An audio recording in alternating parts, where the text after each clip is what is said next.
Hello friends. This is Phoenix What If. How are you all? So in this video, we will see what if Ichigo Kurosaki fell in love with Lucy Heartfilia. But before we start, if you want more amazing stuff like this, then be sure to subscribe to our channel and like this video. Also, if possible, share this video with your friends. Now without wasting any more time, let's begin the story. Fairy Tail was buzzing with activity as the new #1 guild in Fury. It had only been a month since the Grand Magic Games, and not only had the town rebuilt the guild hall with amenities galore, but requests were flooding in from all over. There weren't just high-ranking and high-paying missions, but jobs requesting mages specifically. In fact, Fairy Tail had never been so busy, nor had experienced such an odd diversity of team formations. Gray and Natsu were continuously requested as a duo, even though they fought each other more than the enemy. And destroyed everything. Quite literally everything. But still managed to stay in high demand nonetheless.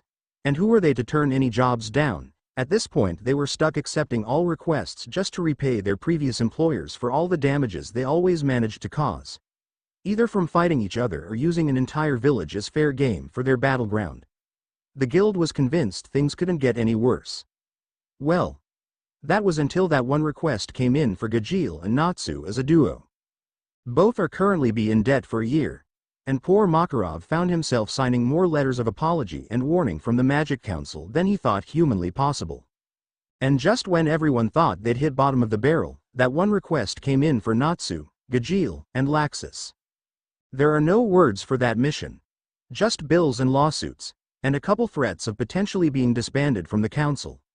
But luckily for the guild, their immense popularity after the games prevented anything permanent from happening. For now. But it wasn't just the guys getting all the attention. Urza and Wendy found themselves on numerous jobs as well. Rewards ranging from rare candy to S-class pay. The couple never turned anything down, and always completed every mission in perfect harmony and without a hitch. Time and time again they would find themselves at Lucy's house sharing their reward. Only to head out the next day on yet another mission, leaving the celestial mage miserable with her boredom. Now don't get me wrong. Lucy found herself flooded with requests as well. In fact, she probably had more requests than anyone else within the guild, except for Mirajane, which the two were usually requested together. Mostly to escort nobles from point A to point B. And always with outfit requests and sometimes clothing optional notes at the bottom. Those jobs found themselves in the trash bin before making it to the board, and Lucy found herself lingering at the bar most days. If she couldn't find a decent job not asking her to be present in a bikini or less, then she wasn't going anywhere. It's not that she hated the attention or anything. In fact, she was surprised she was requested as much as she was after losing her first match and being so horribly beaten in the second. "Lucy, what's the matter? You've seemed so down lately." Lucy slowly brought her head up from its place on the bar counter to see Mirajane on the other side, drink in hand. "Sorry Mira. I'm just in a funk, I guess, thinking about the Magic Games again." Attempting a less than cheerful smile, she noticed the drink was actually meant for her as the takeover mage prepared to place it on front of her.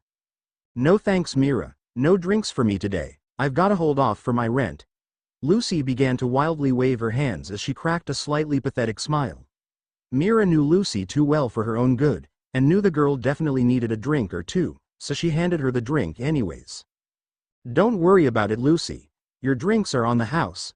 I hate seeing my favorite celestial mage in such a down mood. You know, you did amazing at the games Lucy. We were all so impressed. The spell you cast in your match against Raventail was so beautiful. I could feel the power from it. When did you learn that?" She shyly accepted the drink, fearing not doing so would come off rude, and blushed a little at Myra's praise. "Hibiki actually showed it to me. I'm still working on mastering it though. I can't complete it without Gemini yet." As soon as the words left her mouth, she slumped in her seat again, dwelling on how she still needed to get stronger. Mira, noticing this, decided a change of subject might be more appropriate. "You know Lucy, we could always accept one of those jobs. It might help cheer you up," Mira chirped, thinking she was doing the girl a favor. Instead, Lucy slunk a few more inches in her seat as she began thinking of her only job offers coming in. "Why so down, chick? Drink your beer faster and you'll start feeling better." Lucy jumped at the unannounced presence of the man who was suddenly sitting next to her. She didn't think she'd ever had a conversation with Laxus before, and having him smirk down at her wasn't helping ease her nerves in his presence. Lucy's depressed because she doesn't think she did very well in the games, and because all her requests coming in are asking her to show off her hot body and not her magic. Mira chimed in, giving Lucy a big wink.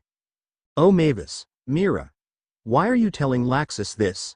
Lucy thought worriedly. She didn't know the guy all too well, minus him turning her into stone and almost killing her.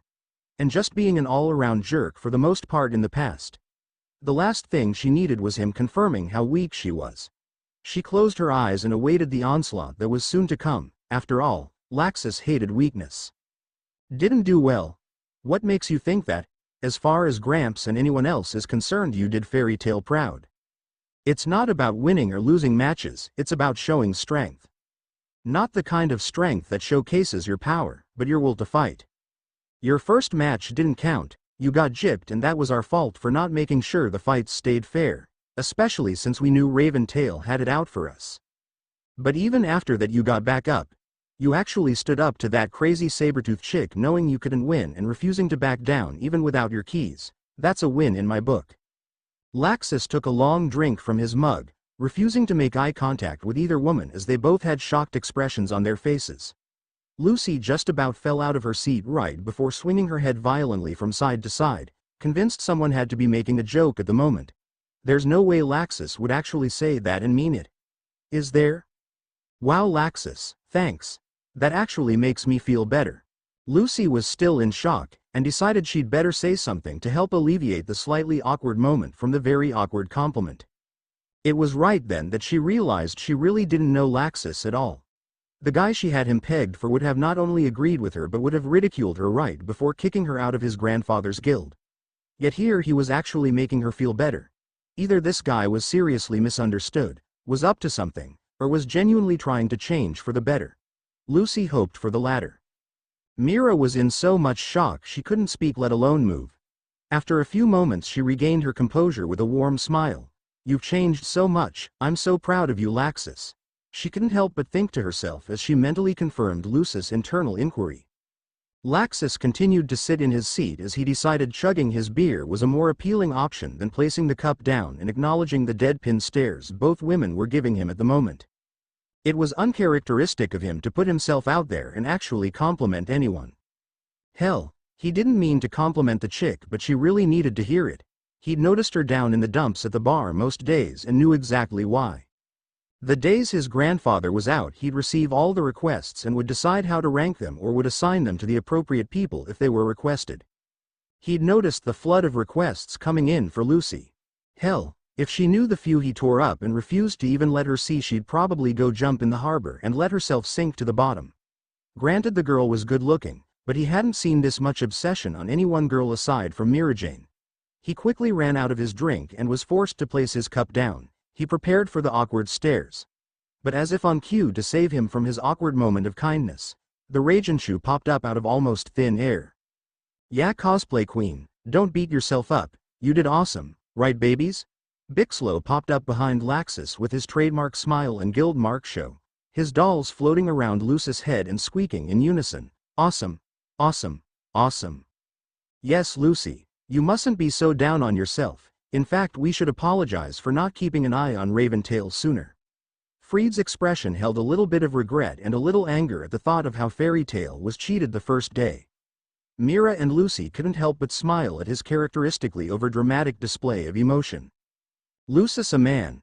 Elfman suddenly shouted as he jumped on the table adjacent to the bar, clearly listening in on the entire conversation with Evergreen and Lisanna.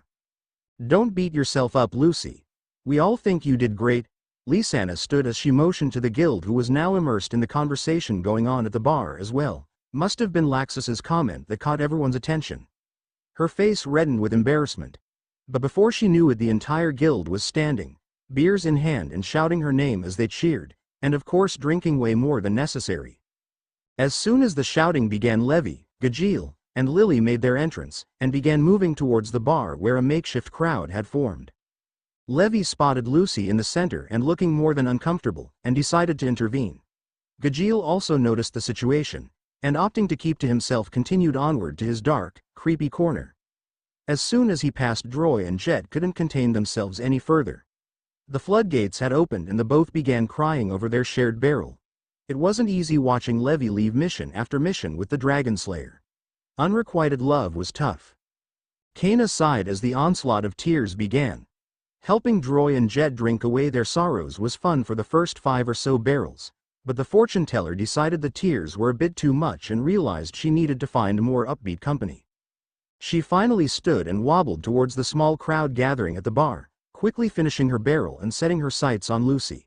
She instantly thought of the moment they shared a few days ago in the guild's bathhouse.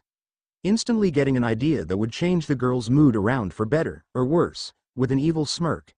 After slowly creeping up behind Lucy, Kana dropped the empty barrel and greeted her in the most attention-catching way she could think of.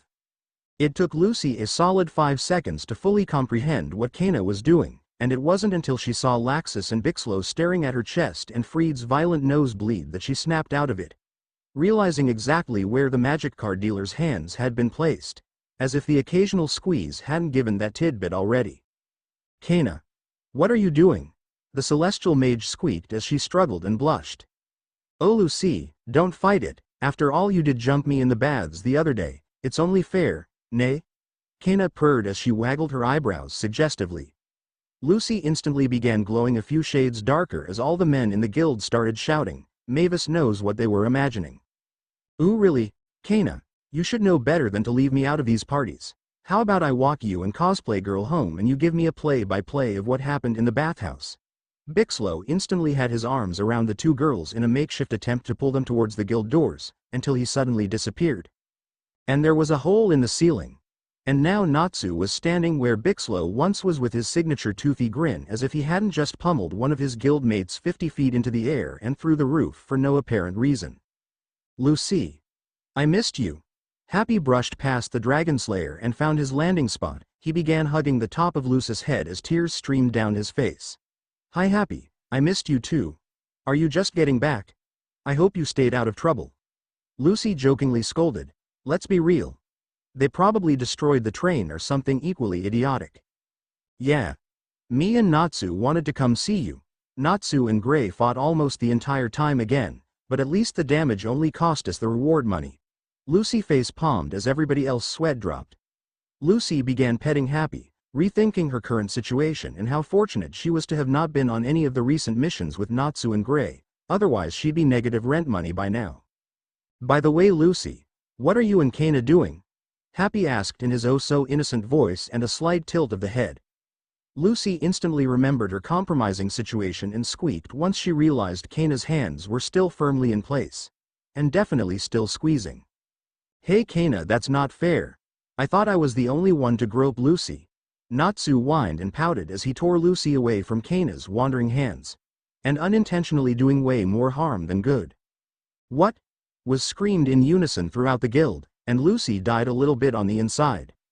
"Wow flame brain, how hard did she Lucy kick you for that one?" Gray smirked, pulling Lucy away from Natsu, sensing her complete embarrassment and trying to reduce the red hue that was currently engulfing her body. And it certainly would have helped, but Lucy found herself face-palming once again as she covered her eyes and turned just a few shades darker. "Gray. Your clothes." Mira voiced and pointed. Lucy began shaking her head, no, at the entire situation at hand. "Mira, what are you?" "Oh what the—" Gray looked down and instantly realized why everyone was giving him strange looks from the moment he walked through the door. He quickly backtracked out the guild, finding random articles of clothing here and there. Juvia closing in behind him and glaring at Lucy. "Gray-sama, why don't you share embrace with Juvia?"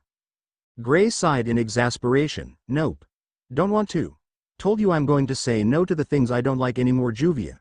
And he strolled right past her as if she weren't even there. Juvia immediately felt the sting, and instantly deduced his rejection must have been because of the blonde at the bar who claimed to be best friends with her Gray-sama. She instantly turned to the girl in question and glared daggers, creating a dark aura screaming death while mumbling in a tone only audible to Lucy. "Love rival." The celestial mage felt a shiver run down her spine. Why is she so creepy? She shivered as the goosebumps began to pop up. "Hey Luce. Let's go on a mission. Just us." Natsu declared, completely oblivious of the embarrassment he just caused the girl minutes before and the weird energy between her and the water mage at the moment. "Oh Natsu. You idiot.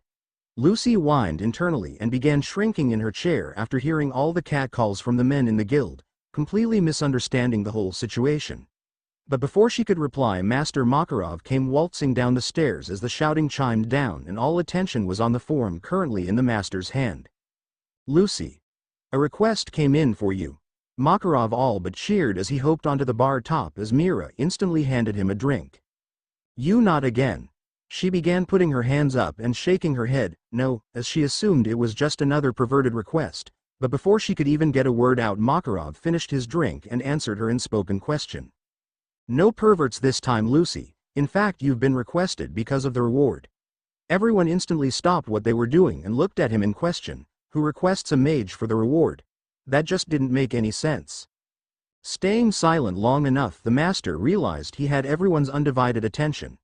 Makarov smirked deviously and continued. Apparently there's a gate key no one's ever seen before, and they want you to have it, Lucy. A gate key no one's seen before? What do you mean, master? Mira inquired, interest completely piqued as she asked the question everyone wanted to know the answer to. No one really knows, and no one can open the gate unless they know its name, I guess. Apparently it's been hidden for hundreds of years, maybe longer. Makarov answered while rubbing his chin and thinking the situation over. They saw you at the Grand Magic Games, Lucy, and seeing you open so many zodiac gates simultaneously and casting Urano Maitreya caught their attention. Everyone at the guild was still listening to Makarov spill all the details. After all this sounded interesting. Lucy thought the request over and began rubbing her arm in embarrassment.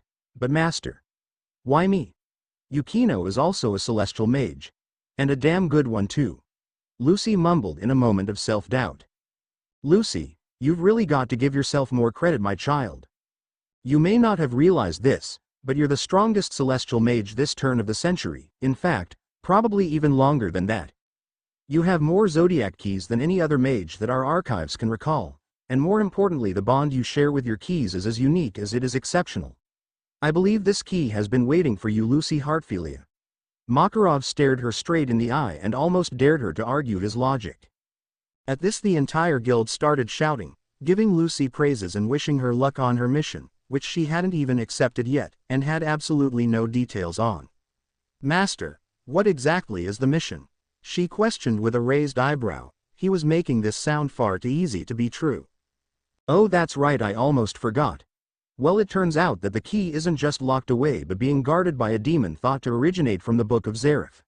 So all you have to do is beat the demon, storm the vault and grab the key. Makarov answered with a bright smile, as everyone else felt a sense of impending doom looming over their shoulders over his overly simplistic attitude over a very serious and dangerous mission. All right. Let's go loose. I'm all fired up, Natsu sang as he literally began burning and shooting fire out of his mouth, standing and practically already running for the door. Lucy couldn't help but smile. What an idiot. Doesn't even think twice about it. She laughed as she stood to follow. After all, what would a tough mission like this be without her favorite dragon slayer? Oh, I almost forgot. It's actually an S-class mission, so you have to take an S-class mage with you. Since Urza's still out with Wendy, Gildarts is gone, and Mira is currently out of duty, Laxus will go with you. Makarov finished with another smile. What? We don't need Laxus. I'll prove it. Fight me right now, Laxus. I'll kick your a. Natsu was face first into the wall before he could even finish his sentence. Laxus still in his seat next to the blonde girl finishing his drink. A little more than peeved about being thrown into this mess, and for what? A key. Bullshit. Oh, and there's also a money reward too. 5 million jewels since the demon is causing quite a ruckus in the nearby town. Makarov added with another bright smile. Is there anything else you're forgetting to mention? Laxus and Lucy shouted in unison, looking at each other briefly then focusing back on the old man at the exact same time. Happy was now sitting in Levy's lap, looking at Laxus and Lucy's identical reactions and facial expressions. Cute couple. He purred with eyes wide and angelic. Lucy instantly reached for her whip. The blue cat had caused her enough embarrassment for one night and decided enough was enough. That was until Gray stepped in. Count me in. Can't let the dragon slayers have all the fun. Gray winked at Lucy, instantly calming her anger as she smiled back at her friend. Juvia will go too. Juvia will show love rival how to properly defeat a demon. Juvia was still glaring daggers at Lucy as she stood closer than was necessary to Gray. Guess she's still mad about the whole embrace thing. Heh. Heh. Lucy's sweat dropped with an uneasy smile. No way, if anyone's accompanying Laxus-sama it's the Ragenshu. Fried instantly proclaimed with Evergreen beside him. Bixlow slowly fell in line behind the other two, still cursing and attempting to fix his now dented helmet thanks to Natsu's unannounced hello. I ain't splitting the reward 8 ways. As of right now it's me and the chick going. You guys can fight amongst yourselves to decide who comes with. Laxus finished with a scowl looking at Lucy to find any objections. Which there was none. Well, since the mission is meant for Lucy she should pick who gets to go. Natsu proclaimed, pulling his head out from the wall, rubbing both where he was punched by Laxus and where his head collided with solid stone and wood. It's an S-class mission, kid, she can't even go unless I'm with her, so it's both our decisions. Lucy was really starting to like Laxus. He had no problem putting his foot down and wasn't completely excluding her, even though she was sure he'd be doing all the fighting and hard work. Well, since my only real goal is the key, and maybe some rent money, I'll leave specifics up to Laxus. Natsu, Gray, you can come only if you promise not to destroy everything and cost us our reward. Lucy finally spoke up, not wanting to completely leave her team, partners, friends out, especially since she hadn't really seen them all too much recently. TCH fine, when we heading out? Laxus asked, giving an exasperated look at the ice and fire mages, already anticipating all the aggravation they were going to cause him. Truth be told, he'd rather just go with the chick and get it done and over with.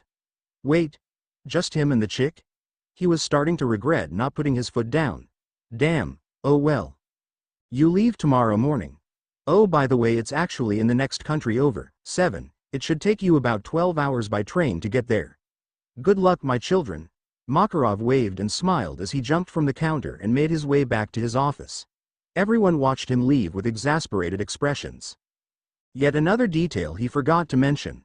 Lucy and Laxus both thought, eye-rolling at the same time, causing Happy to giggle once again. Laxus began to carefully look over the job description his grandfather handed him just moments before, already going pale and becoming nauseous just thinking of the ride. He briefly glanced over at the fire mage, and the look on Natsu's face showed he felt the same way. The fire dragon slayer briefly glanced over to Lucy with the biggest puppy dog eyes he could muster. Can't we just walk? No. Lucy declared as she snapped the paper out PF Laxus's hand and made her way back to her apartment. Heck, the next country over? She needed to start packing. Hank Mavis for Fried's runes, Lucy thought dryly as she noticed the lack of damage caused to the immediate area.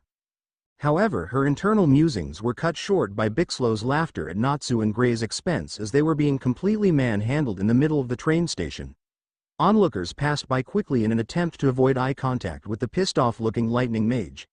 And mothers covered their children's eyes since somehow Gray managed to take his clothes off between fighting Natsu and being picked up by Laxus. Put me down, lightning rod. I've got an issue with Ice Prick.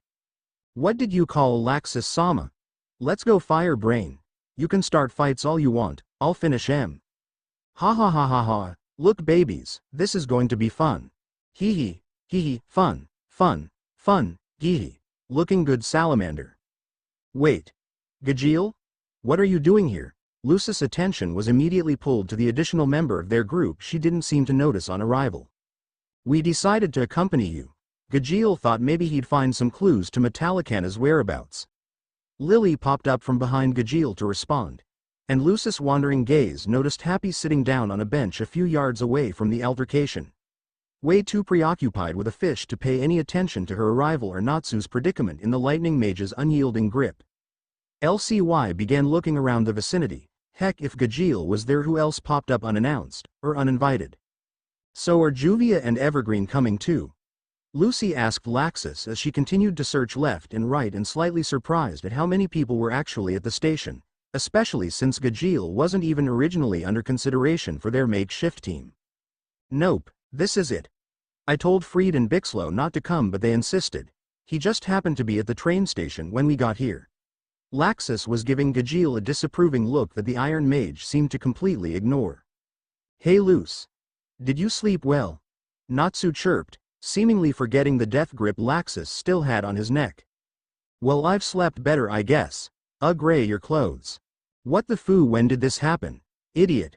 Idiot. Idiot. Idiot. Bixlow laughed again after hearing his dolls chime in. I believe this is our train. Freed interrupted as he grabbed his and Laxus's luggage and began boarding said train. Natsu and Happy walked on with Lucy as Bixlow followed after Gray as he rushed to at least put his pants back on, still laughing at the ice mage's antics. Gajeel and Lily were the last to board, clearly debating whether or not traveling with the group was a good idea. But if somebody wasn't there to pull him off the train after a bout of motion sickness, he'd be screwed, so they opted to stick with their guildmates for the duration of the ride. Once on board, Lucy found herself in a rather large compartment which felt tiny after everyone piled inside. Gajeel and Natsu found themselves on either side of Lucy, both lying in her lap as the motion sickness began to take over. Laxus sat directly across next to the window, fiercely staring out the glass in an attempt to look as calm and serene as possible, even though the greenish hue of his complexion completely gave him away. Freed, of course, sat right next to Laxus with Bixlow and Gray, snickering at Gajeel and Natsu's state. This is going to be a long ride, Lucy intoned as she stared longingly out the compartment window, suddenly beginning to deeply miss a certain red-headed knight. 12 hours later of non-stop snoring, fidgeting, bickering, pushing, and a rather nasty accumulation of saliva on Lucy's lap, the team finally arrived. Gray dragging Natsu by his scarf, Lily flying Gajeel, and Laxus still pretending to be perfectly fine as they all made their way to Seven's first train station in the city of Acolia. So where we heading? Natsu asked, trying to jump over Laxus's shoulder to get a glimpse at the map. His overly hyped actions screamed he was ready for a fight. See that mountain over there? Laxus deadpanned as he pointed to a very large mountain approximately an hour's walk away, desperately fighting the urge to smack the overly energetic fire mage. Natsu's eyes followed the lightning mage's hand and he nodded, acknowledging the distance and position of the mountain. Laxus couldn't help but notice the boy already looked like he was looking for the quickest route to the pass at that very moment. That's where we're headed. Tomorrow. I'm not stupid enough to challenge an S-class demon at night, so we find somewhere to sleep and head out at first light. Laxus didn't suggest, he stated. That was the plan. Nobody was going to offer suggestions and there would be no argument. Natsu was going to have to wait, and the pink-haired boy's whine of disappointment had Laxus rolling his eyes.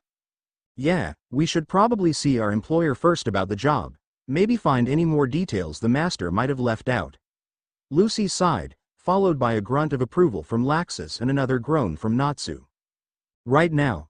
But, Lucy, I'm starving. Both Natsu and Happy instantly started with the fake tears. We don't all need to meet with him. Go ahead, in fact all of you can go grab a bite and I'll meet with the employer. Lucy suggested with a smile, knowing just how much the fire mage ate and assuming the rest were just as hungry. The snacks on the train weren't the greatest and the dragon slayers weren't able to eat at all thanks to their motion sickness. But Natsu pouted as he tugged on her sleeve.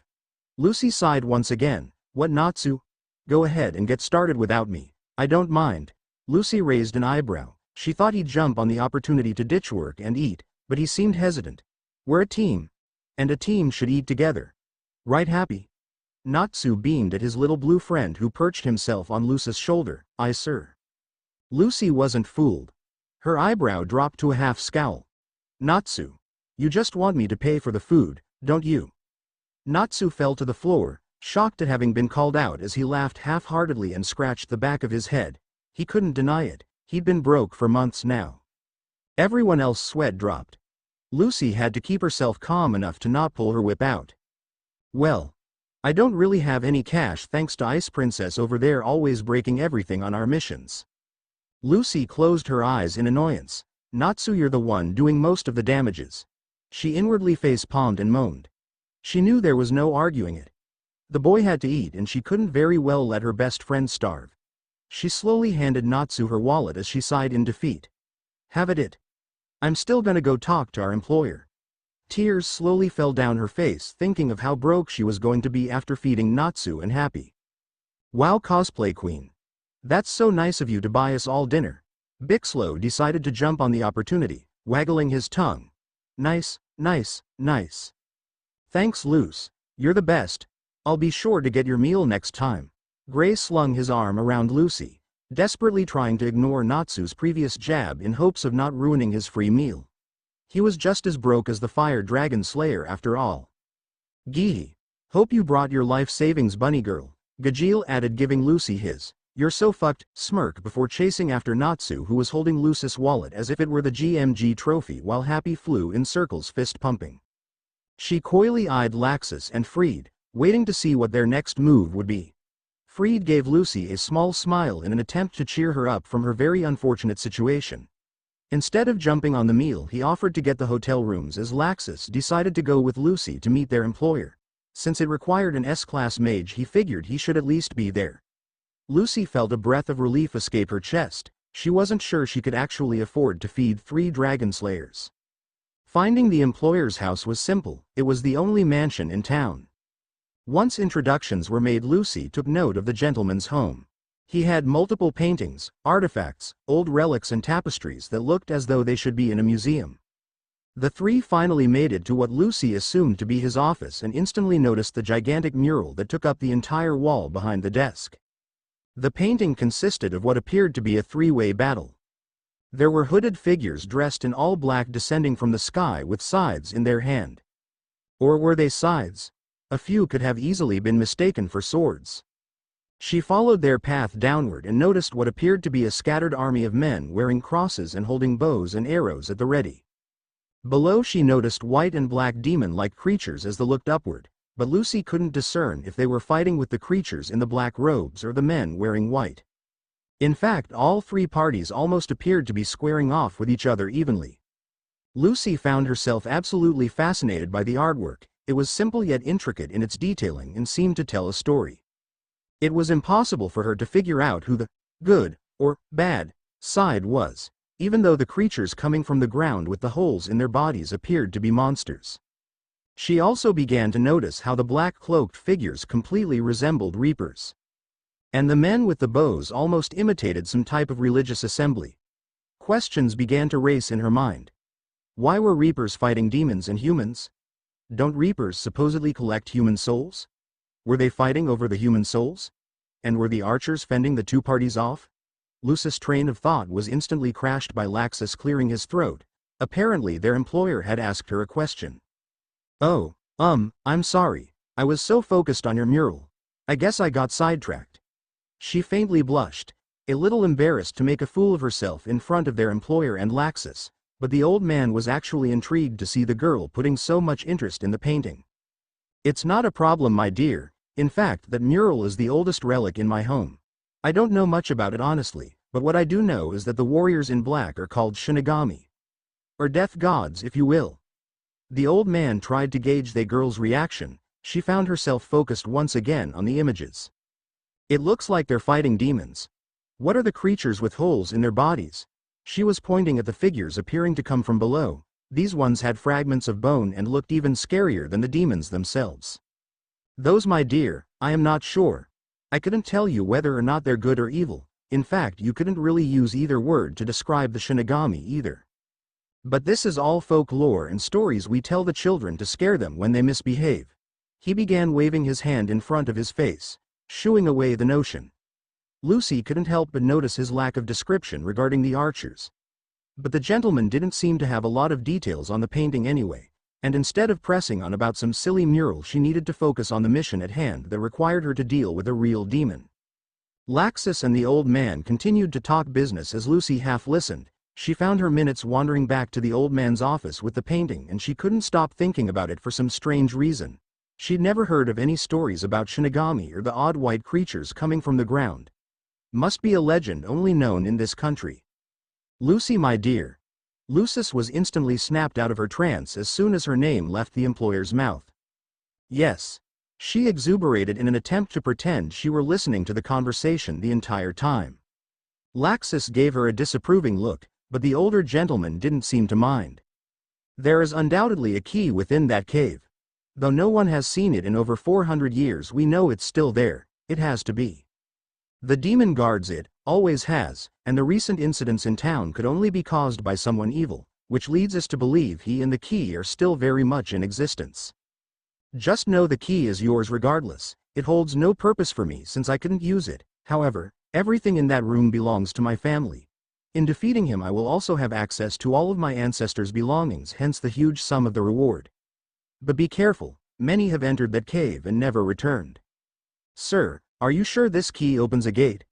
I mean, it's not that I doubt you, it's just that, well, all constellations and their keys are accounted for and it just seems off. Lucy began to rub her arm. She wasn't even sure this key was one necessarily meant for a celestial wizard. Heck, what did it just open some box or door? No my dear, this is a key unlike any other in this world. I'm sure the little bit of information I know about it is frightening. But let me assure you, my family has been around for generations and the stories of that key have been passed down the line. Trust me Lucy Heartfilia, that key was meant for you. But, you do have more mages with you, correct? The old man asked, eyeing Laxus skeptically. The mage seemed a little too cocky, and completely unaware of what awaited them in the cave for the old man's liking. Don't worry, we've got it handled. We are fairy tale after all.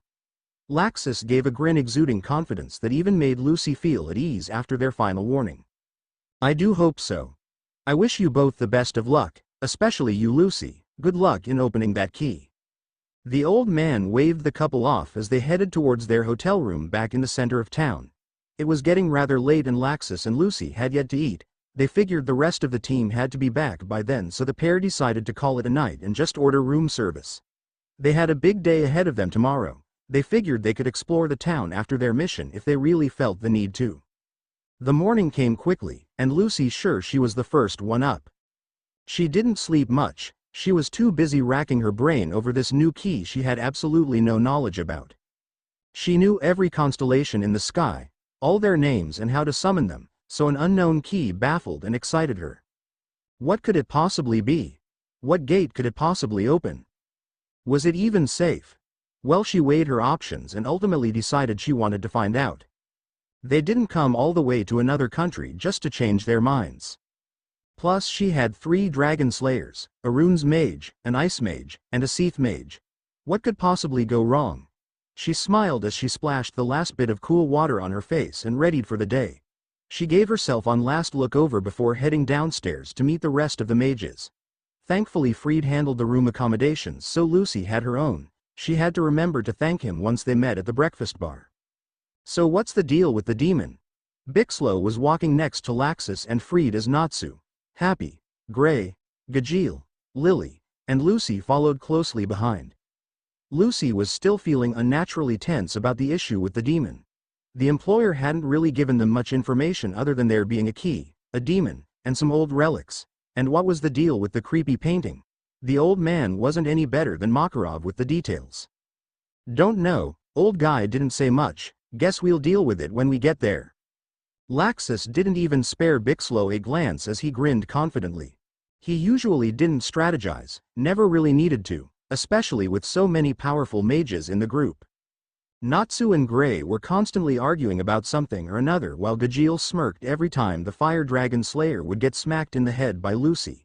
Either for being too loud or just out of pure irritation. It seemed like she was the only one uncomfortable with charging into a 400-year-old demon's lair, so she just brushed her nagging subconscious under the rug and trusted in her team, and continued to let her frustrations out on the pink-haired boy every time he got on her nerves. Which was nearly every 5 to 10 minutes. We're here. Laxus stopped as he took in his immediate surroundings. Before the group knew it, they were standing before the mountain, and at this point all that was left was to find the entrance. Gajeel had already taken off, only accompanying the group to see if there were any hints about Metallicana's whereabouts. Freed set his runes all around the mountain, and Natsu and Laxus decided to use their keen sense of smell and vision. Lucy called Virgo to dig around and attempt to find any openings, and if not, maybe tunnel one. Happy began flying overhead but not finding much. The group didn't bother checking for the demon. They figured once they found the cave the monster would surely follow. After all, with all the noise Natsu was making, the demon surely knew they were there. Freed jolted when his magic landed on the cave's opening and he alerted the others. All members of the group moved their way towards the entrance. The group stood for a moment as a cold, stagnant breeze slowly escaped the entrance.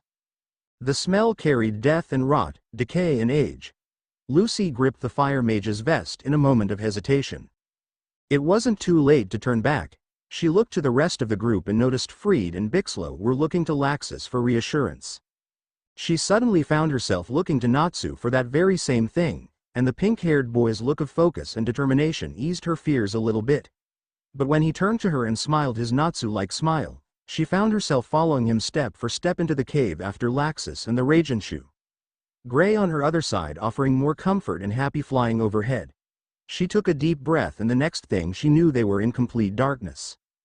They walked for what felt like hours until they finally spotted something glowing just ahead. Once the group made it to the small source of light, they were amazed by all the lost artifacts, relics, and what appeared to be scrolls, scripts, books, and hidden treasure. All clearly as old as the mural hanging in the old Mon's room. I wonder if any information about the key is in any of these books.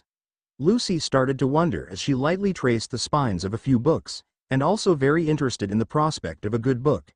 She scanned to rows of novels and tried to pinpoint a book with writing that hadn't either been faded with time or that was in a language she even understood. She was so immersed in her task she hadn't noticed just how tense the atmosphere had become within the group. Laxus was on edge, nothing had shown up, absolutely no resistance. They walked right into the treasure vault and not even a tripwire had gone off. This was going way too easy. He found himself lost in thought until he finally realized what the stench from the entrance of the tunnel came from. Lucy. Laxus looked at the girl as she made eye contact with the largest member of their group in question. She tilted her head as she waited for him to continue.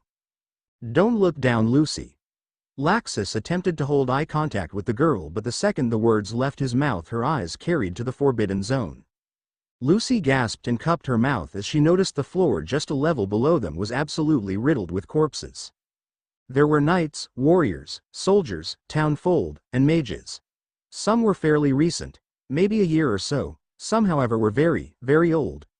As Lucy found herself dwelling on the death surrounding them, the rest of the group understood they had just walked into a trap. There was no resistance because the demon wanted them to come all the way into the depths of the cave. They were lured in. They had walked right into the demon's snare and with no key in sight. "Find that key. Right now, chick. We need to get the hell out of here." Laxus's voice was stern, but calm with a sense of urgency. Fried and Gray were immediately looking for the items they'd traveled there for as Bixlo's dolls took flight.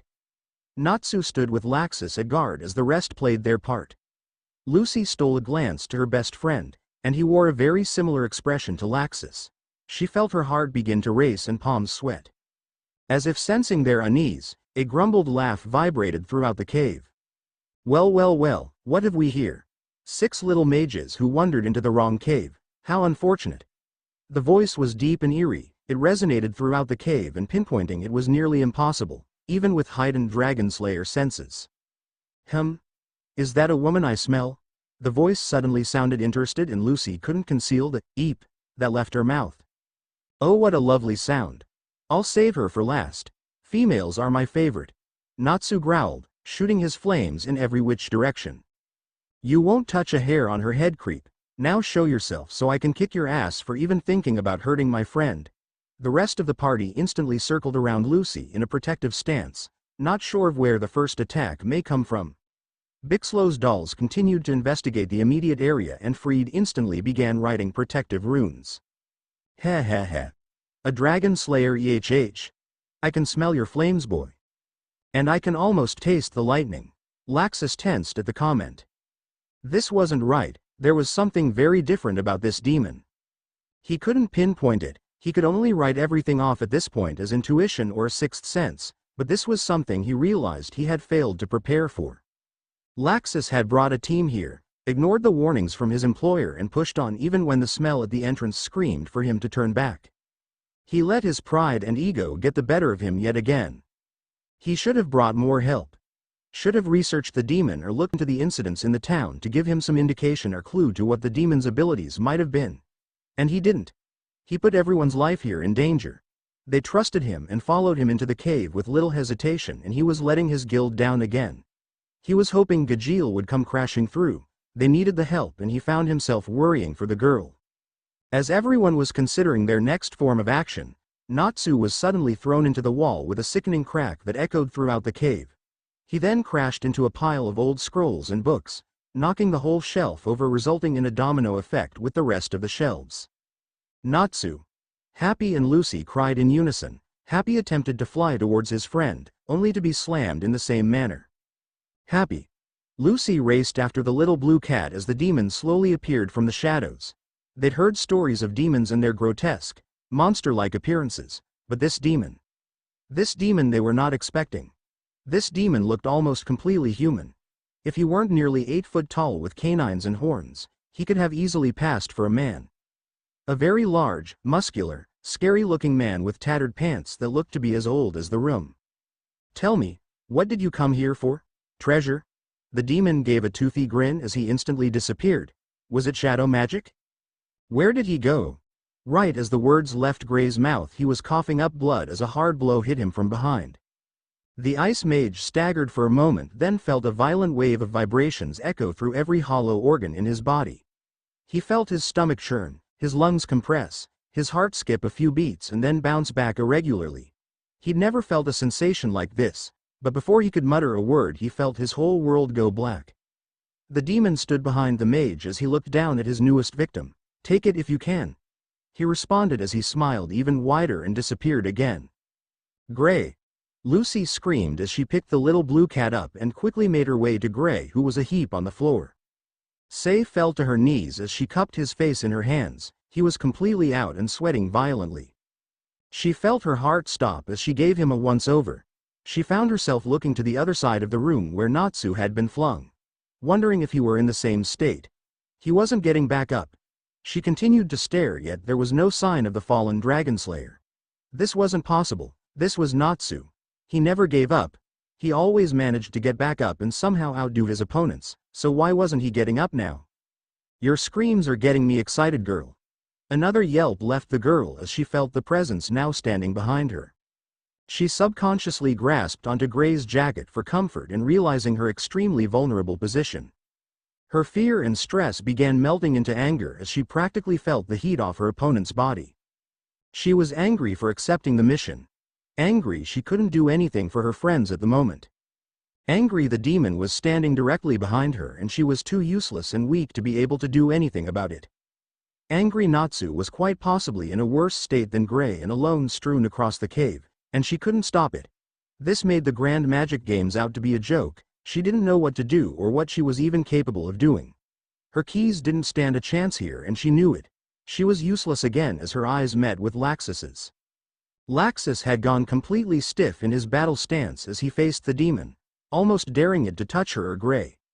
The demon laughed at the Dragon Slayer's bold threat but was surprised when a bright line suddenly shone around the girl, separating him from her.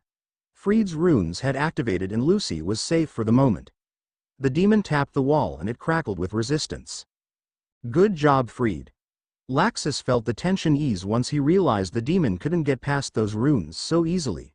Freed nodded as he began initiating another spell. Runes. I see. The demon seemingly ignored the group as he circled around the girl on the floor who still cradled the cat and boy he'd just struck down and seemingly protected by the other mage's magic. The demon gave the barrier another tap and it crackled again. He had to admit, these were not shabby runes. His focus was quickly back on the girl that was defiantly staring up at him. He studied her for a moment. Now that I'm actually looking at you, I think I'll keep you alive. The demon stopped as he gave Lucy another toothy grin. Her flinch didn't escape his notice, or the heave of her generous chest as her heart rate spiked. It gets lonely in here, girl. I think I'll keep you for company. Lucy felt her stomach churn as she gave the demon the dirtiest glare she could muster. He laughed at her continued display of defiance. First things first though, let's get rid of your group. He slowly looked to the mages readying for his attack until an explosive attack took the demon by surprise. He looked to the air and noticed 5 dolls floating just above, ready to attack. Oh! The demon tilted his head as he paid attention to the odd floating devices for the first time. Baryon formation. Bixlow stood as his dolls circled until enough magic was summoned. The demon stood and watched as the mage commenced with his attack. A bright green beam shot out from the center of the circle and the demon was encompassed in the light. Lucy shielded her eyes from the attack, still safe behind the runes but noticing how the demon didn't even attempt to dodge or block the attack. Excellent work. Freed acknowledged his comrade. I think we should find Natsu as quickly as possible and assess his injuries. Freed was prepared to search for the boy as he began to turn his head from the battle scene. Don't move, Freed. Laxus still stood in his stance as the smoke settled and the group couldn't hide the look of shock on their faces. Not only was the demon uninjured from the attack, he hardly had a scratch on him. That attack was at 0 distance. That was one of my strongest attacks. Bixlow tsked as he took his helmet off. I thought these dolls were possessed. The demon smirked as he made eye contact with the Seath mage. Tell me, boy. What do you see? The demon smiled demonically as he made direct eye contact with Bixlow. The mage flinched then scowled. What do you see, Bixlow? Laxus questioned without turning away from the demon. Nothing.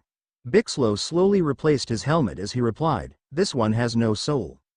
The demon couldn't stop the laughter that bellowed out. Indeed, boy. Now I think I've humored you lot long enough. The demon took a few paces towards the group as darkness began to envelop his body. Laxus flinched. He'd never felt magic like this before. And then the demon was gone. Where did he? Bixlow turned to his right only to have the demon appear on his left.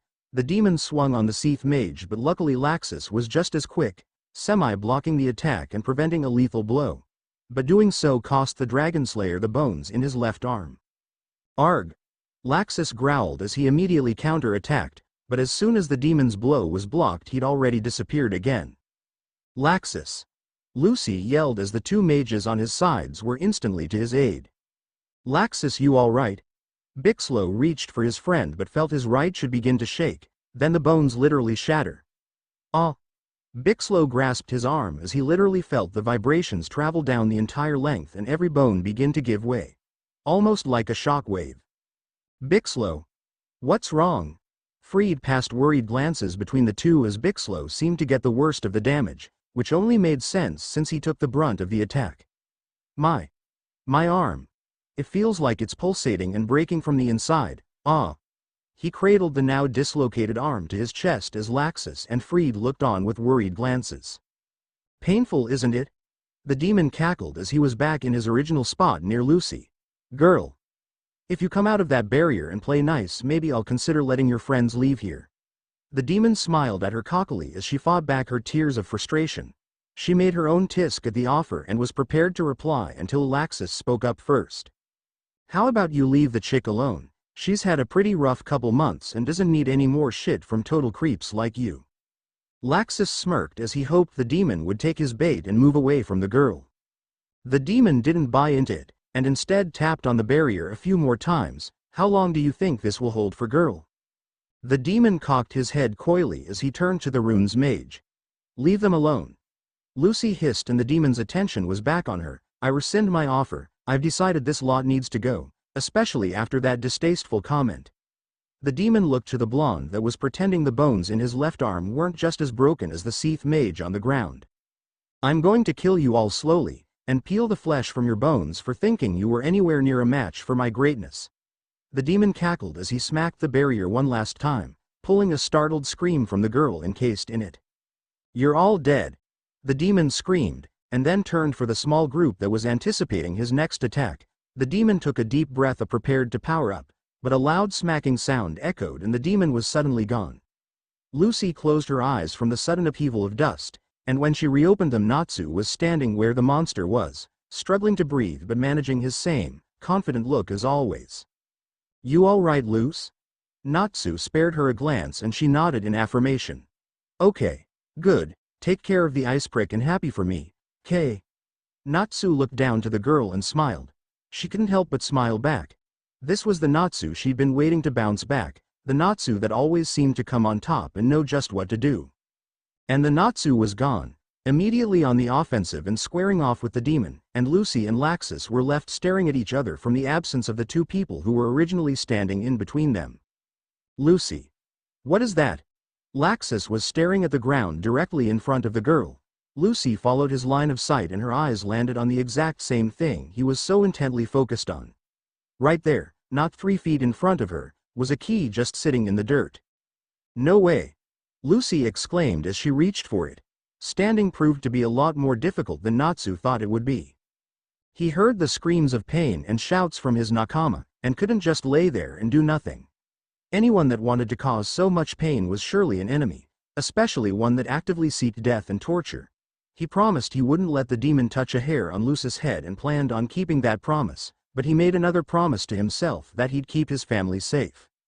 The only problem was the ringing in his ears followed by the nauseating feeling in his stomach. His heart was working in overtime as his lungs were coming in shallow. His breathing had become erratic after standing, but when he heard Lucy's frightened scream he couldn't just do nothing. Lucy needed him. He was turning towards Laxus, wanting to warn him to not let the demon land a solid hit, but he felt the demon's presence yet again. "I have to give you credit, kid. I honestly thought you'd be dead by now." The voice echoed and Natsu's lip curled at the backhanded compliment. "I don't know who you are, or why you're doing this, but I'm putting an end to it." Natsu's fire swirled around him in his anger as he decided defensive tactics would only end up in more received blows and a lot more damage than his body could handle. He needed to land some serious attacks and quickly. "Yeah, I know what your punches feel like. And to be completely honest, I'm not all that impressed." The Dragon Slayer mocked as he felt the headache encompass him and the chills rack his body. Of course he was bluffing. He'd never experienced anything like this before and gave himself 20 minutes tops before his body simply gave out. But he'd be damned if he was going to let the demon know that. "Well then, guess I need to step it up a notch, eh?" The cave began to rumble as the air became more stagnant. "I'll show you what I'm capable of, boy." Lucy was transfixed on the key in her hand. It was solid black, and it was heavy. "Princess. Is there anything I can do for you?" Virgo had once again materialized next to Lucy and snapped her out of her daze. "Virgo." Lucy shouted in excitement. The spirit smiled at her and quickly regarded the key in her hand. Lucy looked to the ever-calm composure the spirit always maintained. "Virgo, I need your help," Lucy voiced as she continued to watch the spirit's transfixed gaze on the key. "Virgo, can you tell me the name of this key?" Lucy handed the key to her spirit, who studied it further. She slowly shook her head no and replied slowly, "No, princess, I've never seen this before. But I sense the power radiating off of it. This is not typical celestial magic. It's beyond our constellations, princess." She slowly traced the key that almost looked like a dagger. On the top it had a skull-like emblem, making death the first word that came to Virgo's mind as she slowly muttered the word. "Death?" Lucy whispered back. "Death? Death can't be a gate." There was no constellation that correlated to this key that either her or Virgo were aware of, and Virgo just explained it was not of the spirit realm. She would know the spirit associated with it if that would have been the case. But it's not an empty key. There's power coming from it. A power even Lucy couldn't quite pinpoint. "Princess, this key is not one of ours. It calls a different kind of magic. One beyond me. It makes me think of gods, princess." Lucy flinched and looked to the spirit. What was she trying to say? That this key encompassed both gods and death? That didn't make any sense. Wait. The mural. Lucy instantly recalled the painting, and the black-cloaked figures fighting demons. The old man referred to them as death gods. Maybe that's what this key was. Maybe she could save them if she could just open the gate. But how? Lucy was quickly pulled from her thoughts as the sound of the ceiling crumbling and demanded her attention. She quickly looked up to see Gajeel slamming in through the roof. "Princess, you must save your magic. There is nothing I can do here. If you require my assistance, please call." Virgo gave the key one last glance. "Please. Be careful, princess." And with that, Virgo slowly disappeared as she regarded the key one last time. She truly couldn't recall anything about a black key with a skull emblem, and though the energy coming from it felt formidable, Virgo had no doubt that if anyone could handle a key such as that, it would be Lucy. She trusted her gut as she left, and more importantly she trusted her master. Gajeel's landing echoed through the cave as he hit the ground. "Felt your guy's magic fluctuating, thought you could use a hand." Gajeel stood upright as Lily landed right next to him in battle form. "Lucy, are you all right?" The panther was at her side in an instant and looking at the two injured guildmates in her arms. Lucy could practically feel the tears of relief at their unexpected arrival. "Yes, Lily. But please, Natsu needs your help." Lucy quickly pointed into the direction she'd last seen her friend run off to and felt the flames of his attack. "What happened here?" Gajeel's line of sight traveled from Lucy to Grey and Happy and then to the group of three mages. "Looks a little roughed up." "We found the demon." Lucy scowled as she looked to Gajeel. He's a little tougher than we gave him credit for. Laxus sneered as he looked on to Natsu's square off with the demon in question. What happened to Salamander? Something's wrong. Gajeel sneered as he caught the rapid fluctuations in the fire mage's magic, followed by a few sloppy attacks and slowed reaction time. He's hurt, Gajeel. He got hit pretty bad. We don't know what kind of magic or spells this guy uses, but he put Gray in this state. Lucy gripped onto her friend a little tighter. We need to counter-attack. Freed's working on runes as we speak. You and I are going to help Natsu out. Lucy, you summon your spirits and get Bixlow and Gray out of here. The four of us can handle this guy. Can you do it? Laxus looked to the celestial mage for confirmation. She nodded as she stood and took a few steps back as she prepared to summon Taurus. Stay safe, guys, we'll see you outside. The remaining three mages nodded as Lucy reached for her keys, but stopped as soon as she felt a presence behind her once again. And where do you think you're going? The demon was a mere inch away from the girl, causing her to almost slam into him face first when she turned. She slowly followed his chest upward and made eye contact. He smirked. Lucy. Freed shouted as the demon grabbed the girl's neck. I've been waiting for you to step out of that barrier, girl. I figured if I humored your fire mage friends for a while you'd eventually come out. Lucy felt her body shake in his unyielding grip. Hey! Let her go. Natsu was now standing with the others as the four had to completely rethink their battle plan. Freed couldn't very well use his runes on the demon while he had Lucy in his grasp, at least not the runes he had written. He instantly began writing new ones. Gajeel and Natsu made brief eye contact. It was clear neither of them knew exactly how to get Lucy out of the demon's grasp when he could practically disappear and reappear at will. At least not without hurting the girl. Laxus felt his blood boil. Just how many times did he need to underestimate this demon before he learned his fucking lesson? Figured the demon was merely playing games with the boy. If Laxus's arm was in the state it currently was from a side blow, he could only imagine how Natsu was holding up after receiving a direct blow. Put her down. The words were gritted out of Natsu's teeth as he felt his body spike a few more degrees. Lucy's legs began to flail in mid-air as the demon lifted her above ground. She gripped the demon's arm for support and attempted a few kicks in frustration with no success. Hell, with the grip around her throat there was no way she'd be able to summon anything, let alone get a decent breath of air. Natsu. Gajeel spoke quickly and the two attacked from either side of the demon. Gajeel's arm stretched to a lance and Natsu's was engulfed in flame. Let her go, dirtbag. Gajeel jabbed and Natsu swung, only to come into contact with thin air as the demon disappeared. What the hell is that? Gajeel growled in frustration. Hell if I know. But he's fast, damn it. Natsu growled as he began to notice the double vision. Natsu. Laxus took a step forward. Gajeel, Freed, and I will handle this. You're only gonna slow us down. Like hell, I'm sitting back and watching from the sidelines. Natsu growled as he took a step forward. Damn it, Natsu. You took a straight blow from him. I only took a half hit and I'm throbbing. There's no way you can continue to fight. Just sit this one out. Laxus roared as his frustration at Natsu's lack of compliance gyrated him. Sorry, Laxus, but as long as Lucy's in the demon's hands I'm fighting. Natsu gave his scarf another wrap around his neck as his fists began to ignite once more. Gotta say I'm with the kid. Bixlow stood as he desperately tried to ignore the pain in his arm. Your loyalty is endearing. The demon reappeared only yards away from the tattered group, Lucy still in his grip. Hang on, Luce. We're coming. Natsu staggered as he struggled to get back into a fighting stance and Lucy felt her heart ache at the sight. Let's go. Natsu charged and Bixlow was behind him.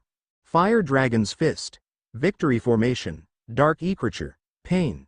Freed joined in and both Laxus and Gajeel carried the tail end. But as soon as Natsu reached the demon and attack, the only thing in his line of sight was Lucy.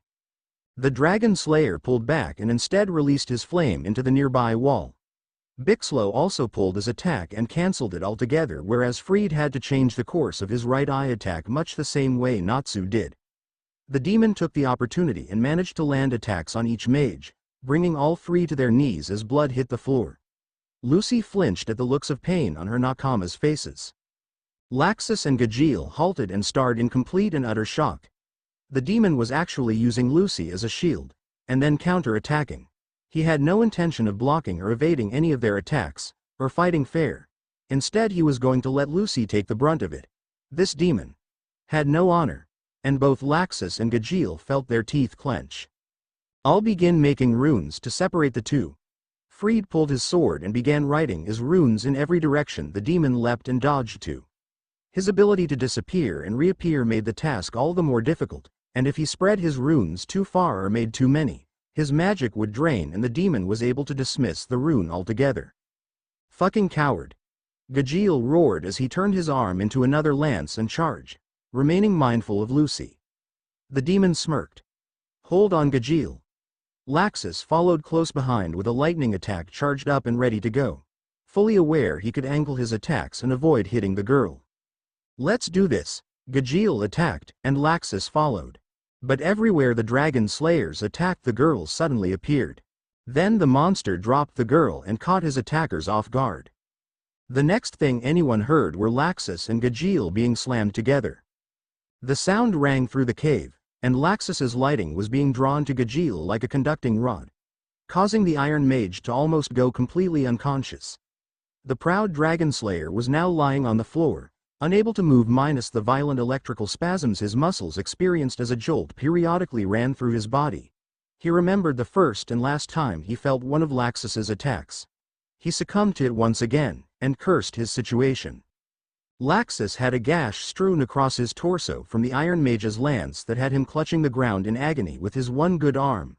One of his eyes was closed as blood poured out a gaping wound on his scalp, and his body doubled over in pain after receiving yet another partial blow from the demon for being the last one to fall to the ground. Lucy yelled in another bout of anger and anguish as the demon quickly picked her back up. Her friends were being torn apart because of her. As long as the demon was using her as a shield, her friends couldn't attack. The demon was fully aware of everyone's abilities and knew exactly how to avoid and counter when necessary. And he knew she was the ultimate weakness of the group. Always the weak one. Always the one needing to be rescued and saved. Tears filled her eyes as she looked to Fried, who continued to attempt his separation runes. But the demon knew what the mage had planned, and continued to evade them. Fried, can't you just spread your runes throughout the entire cave? Laxus turned to the man in frustration. They needed Lucy out of the damn demon's hands if they were ever going to counter-attack. And in order to do so, Fried needed to set that fucking rune. I'm trying, Laxus Sama. But each time I create another rune, the previous ones become weaker and he's able to break them. If I were to expand the entirety of the cave, I doubt it would be strong enough to hold him. Fried spat in frustration, just as desperate as the rest of the group to get Lucy back, and just as unable to do so. What good are you then? Gajeel raged as he grabbed the rune mage's shirt in anger. I'm doing as much as I possibly can. I'm having about as much success with my runes as you are with your attacks, Dragonslayer. Fried rebutted, and the Iron Mage tightened his grip, until another hand grabbed the Dragonslayer's arm. The entire group looked on in shock as Gray was once again standing. We're here to save Lucy. Fight the demon. Not each other. Gajeel. Gray responded in between breaths, and Gajeel finally released the rune mage. I'm all fired up.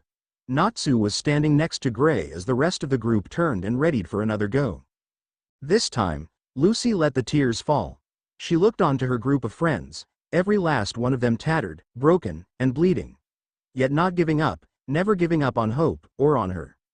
She hit her wall. She could take no more.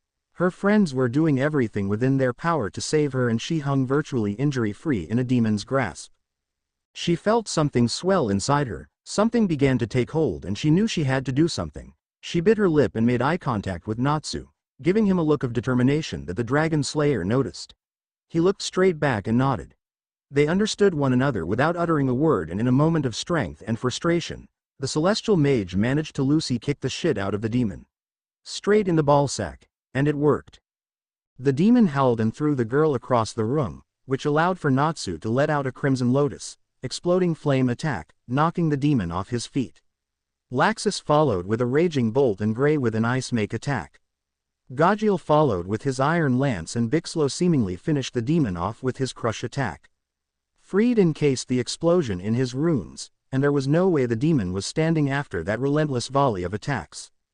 Both the fire mage and ice mage collapsed in their exhaustion.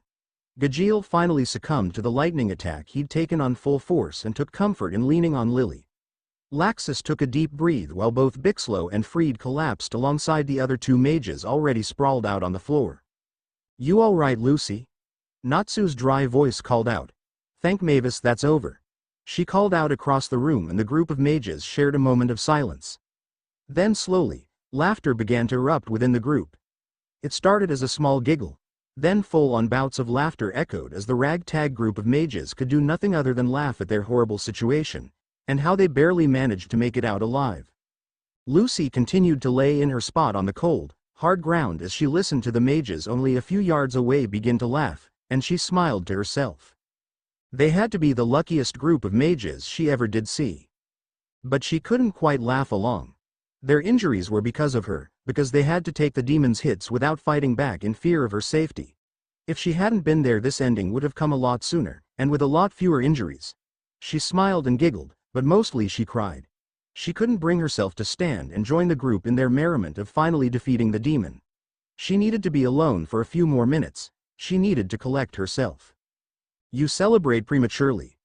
A voice the group had hoped to never hear again rang out once more, and everyone in the group felt their stomachs churn. "How?" Gray struggled to support himself on one arm as the demon made his way from the shadows, battle-worn, but still in one piece. "You should have exploded." Bixlow struggled to his one good forearm the same way Gray had and looked on in shock. "There's no way. All those attacks." Freed finally stood with Laxus and decided to take the front of the group. He had suffered the least amount of injuries and was the most capable at the moment. "I will transform. Get Lucy out of here, all of you."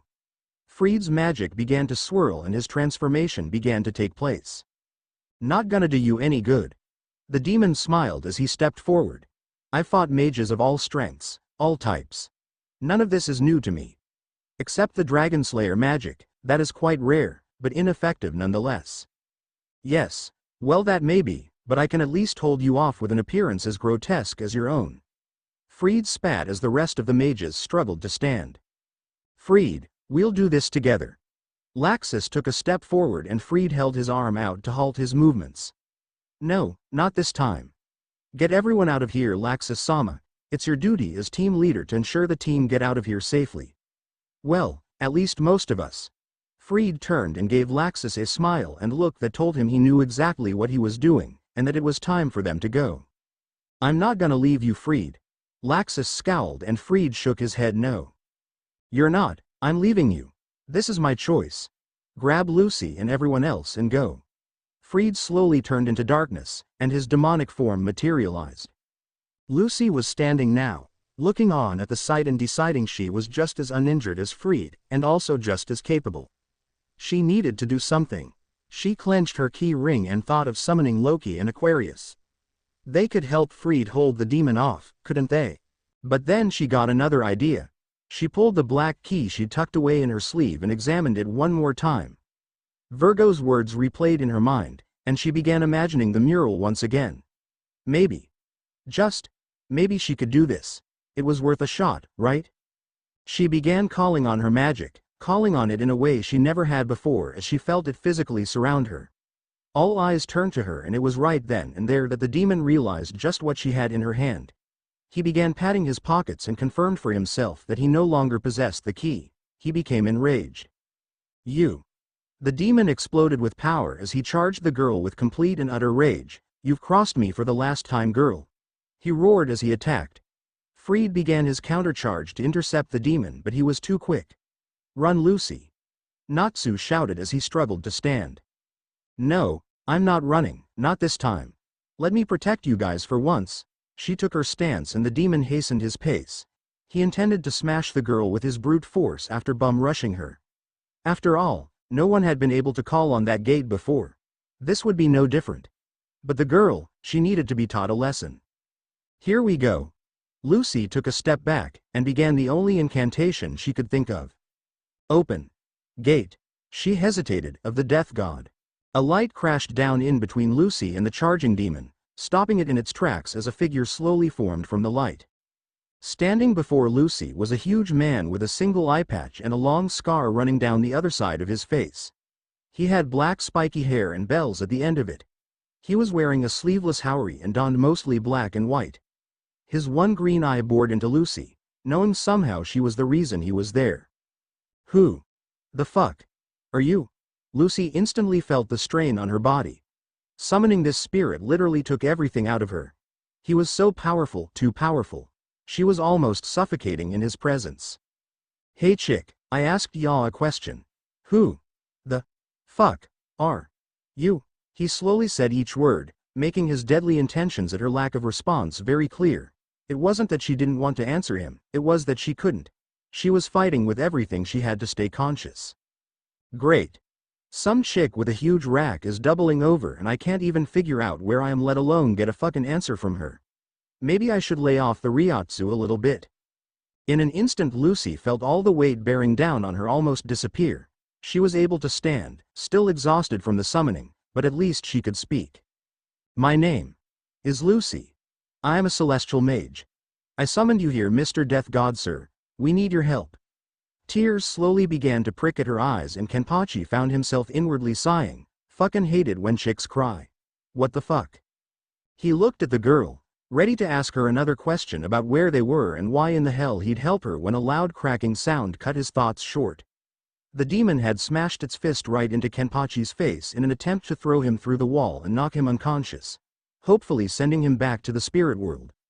The demon's curse magic was at full force. But much to its horror and all the mage's surprise, Kenpachi was only pushed back maybe a few feet. Ooh. You seem pretty strong. How's about we have us a lil fight? Kenpachi easily maneuvered the demon's fist from his face. With a maniacal grin he threw his own punch, sending the demon at least 30 feet through solid rock. Lucy's sweat dropped. The rest of the group stared on in total and complete stunned silence. Freed had stopped his advance, and instead began to take a few steps back and rescinded back to his original form. What the? Laxus looked on in shock. If any one of them had taken that blow to the head, they'd be either on the ground or worse. What the hell was this guy? Ah ha ha ha ha ha ha ha ha ha. Kenpachi's laughter rang through the cave, head tilted back and fists in the air as he cut Laxus's internal musings short. The Dragon Slayer's look of shock quickly turned into one of a combination of confusion and questioning. This guy is fucking insane. Lucy began crying and pulling her hair. Depleted magic forgotten and all exhaustion the least of her worries, she realized she just opened a gate worse than Project Eclipse. This man wasn't just unbelievably strong, he was crazy as shit too. What in the hell was she supposed to do now? What if he accidentally hurt her friends? The demon slowly made its way out from its newly renovated tunnel. Evil glare on the death god the celestial managed to summon. How is this possible? No celestial wizard has ever been able to open that gate, instantly turning his gaze on the girl. If I kill her the gate will close on its own. The demon smirked as he made his move, and in a matter of seconds the demon evaded Kenpachi and darted straight for Lucy. Claws unleashed and prey in sight. Lucy reached for her whip, but before she could even touch it, the demon was stopped in its tracks. How? Lucy muttered at the sight of Kenpachi, who was now standing in front of her and easily stopping the monster's attack, again. Oi, shitface, you're fightin' me. The winner can fight the chick. And with another toothy grin he threw one nasty uppercut right to the monster's abdomen, making him keel over from the sheer force and unable to move from the pain. Blood began to violently gush from his mouth as the look on the demon's eyes showed he was as confused as everyone else in the room. How could anything be so powerful? The man didn't even fully extend his arm before attacking. Well, that punctured a few organs, Kenpachi thought, stretching his smile even wider across his face. The demon instantly leapt back onto the wall once he regained a little bit of composure, trying to think of his next attack. This was no mage, and no celestial spirit. This being was just as much of a demon as he was, maybe more so. The demon finally decided he needed to muster everything he had into one shot in order to finish this creature from hell off. In one fierce roar, the entire mountain began to rumble as the demon gathered all its curse power to kill the spirit. The cave slowly started to cave in a little and the ground cracked and split open from all the demon's power as it accumulated. I am demon. The first of the Book of Zareth, keeper of the keys until his return. I will not be outdone by you, spirit. The demon almost doubled in size as he began laughing, his canines now protruding from his mouth and skin hardening over, taking on the form of dragon-like scales. Energy was pulsating off his body and electrifying the room. What do you think now, spirit? Still feeling cocky? The demon lowered its head to take in the look of fear on Kenpachi's face. But there was none. In fact, he was attempting to clean his ear out with his pinky, seeming somewhat disinterested of the entire situation. The feeling of being waved off as nothing more than a weakling awoken something inside the demon he hadn't felt in centuries. He roared one more time, and then did something he'd regret for the next few minutes of his life. In a vain attempt to attack the spirit, he swiped his hand downward, only managing to scratch the Shinigami as he evaded, but completely removing his eye patch. Well, you fucked up. Kenpachi replied as he slowly shook his head, no, and rolled his eyes. Now the fight was definitely over. How fucking lame. In a movement none of them could quite catch, he quickly reappeared in front of the demon, matching its power force for force, then easily overcoming it. How? How is this possible? I had more power. Where did this sudden strength come from? The demon was sweating bullets as it was being pushed backwards and its power was being overrun with Ryotsu. The thought that any creature could harvest such energy was beyond his comprehension. Not since Zareth had he felt so much fear for a being. Eye patch, limp dick. Eats my Ryotsu so my fights don't end too quickly, he simply stated as he shrugged his shoulder as if it were no big deal, then threw one final punch into the demon's stomach with all the fury of his uncontained Ryotsu flooding into the attack. The fuck, demon? Thought you'd be a good fight, how boring. Kenpachi's facial expression definitely didn't match his words. He began smiling menacingly, with a glint in his eye clearly showing his excitement, far too much excitement. The group of mages had somewhat recovered from their shock, but were still watching the raw display of power before them. Fried couldn't fight the sweat trailing down his back. Here they were struggling with this demon and were on the brink of defeat. But this spirit Lucy managed to summon was seemingly bored with him. How is this possible? How is Lucy able to summon something so powerful? He then looked to Lucy and noticed she was struggling to stand. Knees were shaking and her mouth was gaping as she struggled to catch her breath. Her shirt had become almost completely see-through with her perspiration and her eyes looked as though they were ready to shut at any moment. This was taking far too much out of her. Laxus. Lucy. Fried pulled the lightning mage's attention from the battle and his gaze switched to Lucy, to which he made the exact same observations Fried had. This spirit. If this battle went on for too long, it would kill her. Lucy was still standing in her pre-whip attack stance.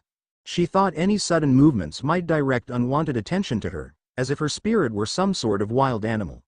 She was really feeling the strain now. Her legs were about to give out on her and her eyes felt like they could simply shut for eternity. She lightly chuckled. The man was only out for a solid minute and she felt she was about to collapse. Once his eye patch was removed, she started seeing double and even swayed a little. In fact, the swaying still hadn't stopped. Somehow though, Kenpachi realized he could feel the girl's struggle. And for some unknown fucking reason he felt he had to finish the job before she fainted. What was the deal? Where was he? Who was the chick? And why the fuck was he fighting her fights for her? With a feral growl and scowl in place, Kenpachi threw the monster on the ground, only giving it one quick look over before pulling out his chipped sword, opting to finish the job. Well, this was boring as shit. No point in wasting my energy on a weakling like you. Time's up. Kenpachi gave one final toothy grin. Stop. This is madness. Your purpose. I'm sure you want to know, right? Everything about this place. Am I wrong? I can tell you everything. But before the demon could finish his attempt to barter for his life, Kenpachi smashed his sword down, easily severing the demon in two as it howled in protest. And then the cave went silent. Only the sound of blood dripping from a blade could be heard, until the spirit decided to break it. Sue. Who's next? Kenpachi's eyes brightened up, turning back to the mages with an expectant grin. All the battle-worn mages stared in unified confusion and not fully comprehending what the spirit was saying. He sighed as the group continued to stare at him in complete and utter questioning. He knew he wasn't getting shit out of them. Hell, they looked completely battle-worn as it was. And if the demon gave them that much trouble, then none of them were worth his time. So he decided the men weren't in any condition to put up a good fight, but the demon turned out to be lame as shit, and he was gonna at least get a couple more in since he was already there. As he was about to leave, something caught his eye, something shiny protruding from the demon's carcass. The fuck? Reaching down, Kenpachi removed what looked to be a key. This one though was white, minus the blood smears. He turned around and looked to the girl again. After getting past the small skirt, short top and cleavage for days, he noticed the black dagger-like key with their skull emblem in the hand not occupying the whip. Wonder if she's into that sort of thing. Still sensing the girl's struggle, he temporarily pulled his head out of the gutter and figured he'd better get an answer or two before she passed out. Hey, where'd you get that? Kenpachi asked, eyes back to the girl's key. T the DD demon ha added. BBB, but I opened it. Mr. Death G God sir. Lucy barely managed to mumble. Eyes completely wide with fear. A look Kenpachi for some strange fucking reason didn't like.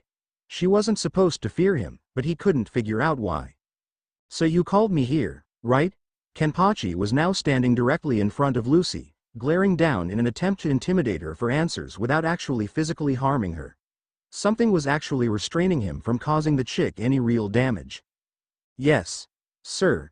Lucy mumbled, slowly regaining her composure as she slowly started to realize his killer intent was gone now. What's her name, chick? He asked none too politely, scowl back in place. Lucy. Lucy Heartfilia. She was now able to make eye contact with him, feeling a little braver since he hadn't pummeled her the same way he did the demon. At least not yet. He scratched the back of his head and turned around, swiftly swiping his sword in the air in an attempt to clear off some of the blood. Kenpachi. When Lucy woke up, she was lying on a cot at the guild. Wendy was asleep on her bedside with Happy laying on her stomach. She continued to lay in silence, thinking back on the mission and trying to recall exactly what happened. Everything was a bit of a blur. She remembered a demon. Or were there two demons? The key. She remembered now. The death god saved them, in his own unique way. She instinctively reached for her keys, fingering each one to make sure they were all there, sighing in relief once all were counted for. Placing her keys back on the bedside table, she heard two clunks as something fell to the floor. The sound woke both Happy and Wendy up. Lucy. Both shouted in unison, relief plastered on their faces at their friend's recovery. Hey Happy, Wendy, what's with the tears? Both were crying as the anxiety of having Lucy unconscious for so long finally washed away, making way for smiles and larger-than-life embraces. The commotion in the infirmary didn't go unnoticed as the door flew open as everyone ran to Lucy's side. Lucy. Are you okay? How are you feeling? You were out for so long. Natsu tumbled in, first landing on Lucy's bed, tears in his eyes and a big smile in place just for her. Lucy, you are never to scare us like that again. Do you understand? The stern voice could only belong to Urza, as she fought back tears of her own approaching Lucy's bed. Now come into my bosom, she demanded as she roughly pulled Lucy face first into her generous chest, in Urza's traditional odd show of motherly affection. Urza, you're suffocating, Lu-chan. Levi chimed in, making her way into the room, relief apparent on her face. Lucy. Lucy's room was now filled with her entire team, Natsu still bouncing on her bed with Happy flying circles while Gray actually attempted to gently pull Natsu down before he smashed Lucy, or reopened his wounds. Levi was now standing between Wendy and Urza, all three with tears in their eyes as the Strauss siblings, the Rajenshu, Gajeel and Lily, Kana, Makarov and many other miscellaneous members stumbled into her room. Lok had just appeared, going through his own gate, not wanting to use any of Lucy's magic. Princess, are you all right? Your spirits have been worried sick about you? What's up guys? You're acting like I came back from the dead or something. Lucy nervously laughed, wondering what all the odd tension was about. Lucy. Makarov was now standing at the foot of her bed. You were unconscious for 3 days. Wendy had no idea when you were going to wake up or if you were ever going to wake up. You used up all of your magic back in that cave. You're lucky to even be alive. As Makarov spoke, silence took over Lucy's room. Looks of guilt were on her S-Class team's faces as they recalled how Lucy had nearly died trying to save them all. Laxus finally walked in, his face the most distorted out of anyone's. He was the S-Class mage, he was in charge, Their lives were his responsibility and he let everyone down. Guilt and grief had overtaken him, and if the girl would have never regained consciousness he would never be able to forgive himself. Lucy smiled. What's with all the long faces? The way I see it, I was finally able to pull my own weight for once and you guys were actually able to depend on me. Words can't describe how happy I am to have been such an asset on such a dangerous mission. We're all friends, no, family. All of you took just as much risk. Besides, we should have asked more questions. The mission was meant for me and I met with the employer. It was my fault. A few members smiled sadly. Others were still upset over the mission. What exactly was that demon? How was it so powerful? Lucius the man. Elfman shouted in an attempt to lighten the stiff mood. Everyone started laughing, except for a few members from her last mission. Thanks, Luce. But it was everyone's fault. We should have been more prepared, looked into the situation better and realized it wasn't as simple as we originally thought.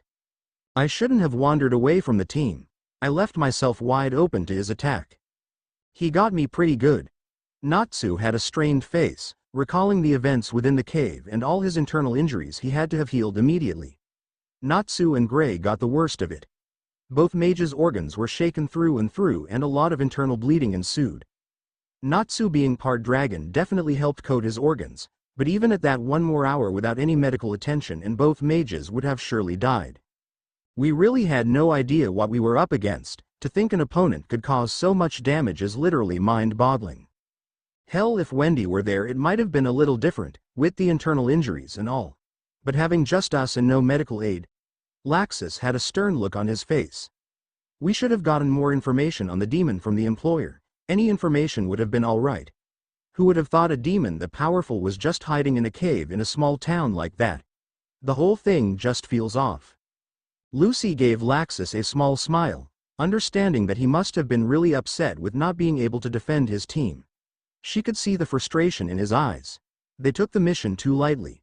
She remembered the look in his eyes the entire time they were in the cave. He was genuinely worried about everyone. He really had changed a lot. He would make a great guild master someday. Lucy.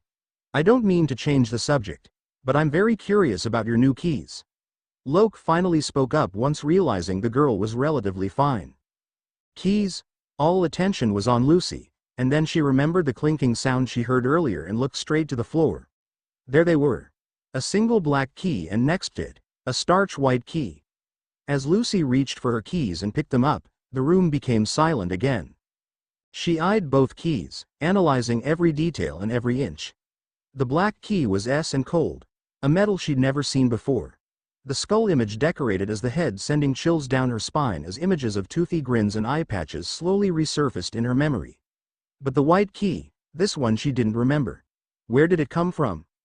It was very light, and felt as though it was made out of bone with a platinum lining. Its surface was smooth with fine detail ridging it entirely. After closer inspection, Lucy noticed what appeared to be multiple swords bound together from the top narrowing down to the tips and the edge of the key. As she slowly traced each ridge she counted what seemed to be 10 swords making up the key's design. How odd. Lucy. Makarov's voice snapped Lucy out of her trance as she noticed all eyes were once again on her. Some were apprehensive, some curious, others excited, and the ones that knew better had fear laced in their gaze. Laxus told me about your newfound spirit. That it was unruly and couldn't be trusted. Master, that is not true, Lucy protested, feeling defensive over her new spirit. Yeah, he was a little unpredictable and yes, unruly may have been a good word to describe him. Maybe he needed a little anger management therapy. Restraints. Meds. But he still came when she called, and if it weren't for him none of them would have made it back from their last mission. I know he came off as a little rough around the edges, but the fact of the matter is he saved us. All of us. None of us would be here today if Kenpachi hadn't come when I called. Lucy, that key is not part of the celestial world. We have no knowledge of it or where it came from, how it was made or exactly what it can do. It could be dangerous. Loke interjected, still upset with how much magic that spirit required, almost killing Lucy. Lucy, I won't lie when I say the thought of such a violent and aggressive spirit in your grasp doesn't have me on edge. And Loke has an excellent point. But above all else, I trust your judgment, and if you feel the spirit can be trusted I believe in him too. Makarov finally answered as he smiled kind-heartedly at the girl. She smiled back and instantly thought to summon him again. She did forget to make a contract, and her code of honor as a celestial mage demanded that she keep up with all her contracts. Master, how about I summon him so everyone can meet him? I wasn't able to make a contract with him last time, so I can make one now, she all but chirped in excitement. Makarov slowly nodded his head and rubbed his chin. Locke wasn't looking too pleased, but his master knew best, and if she believed in her spirit then he would too. Very well, Lucy, bring forth your spirit. We shall all meet him and personally thank him for saving all you brats in your moment of need. But let's wait until you're back to full health before then. Makarov had decided for the girl that today was not the day, and everyone in the room instantly became anxious to meet Lucy's newest addition. A few days more of recovery and Lucy felt ready for her summoning. Everyone from the guild had gathered at the training grounds, overcrowding Lucy at a very close proximity. -3 dragon slayers, an ice mage, a runes mage, and a seath mage who decided observing from a distance would be better this time around. Sure, they didn't trust the spirit any further than they could throw him. Clearly none of them would be able to throw the guy, but they knew he wouldn't hurt Lucy. After all, he had protected her and pretended to do it indirectly. Maybe he wasn't all bad. Maybe. Lucy took her stance and braced herself, taking one glance back at her guild mates, waiting for the go-ahead to open her gate. Makarov gave her an affirmative nod and she began her incantation, silently praying Kenpachi wouldn't be too upset with her calling him out when there wasn't a fight to be had. Open, Gate of the Death God. Light once again shone right in front of Lucy, and everyone from the guild tensed up, bracing themselves for the mountain of a man the rest of her team had so vividly described upon their return and explanation of what happened during the mission. But there was no mountain of a man this time.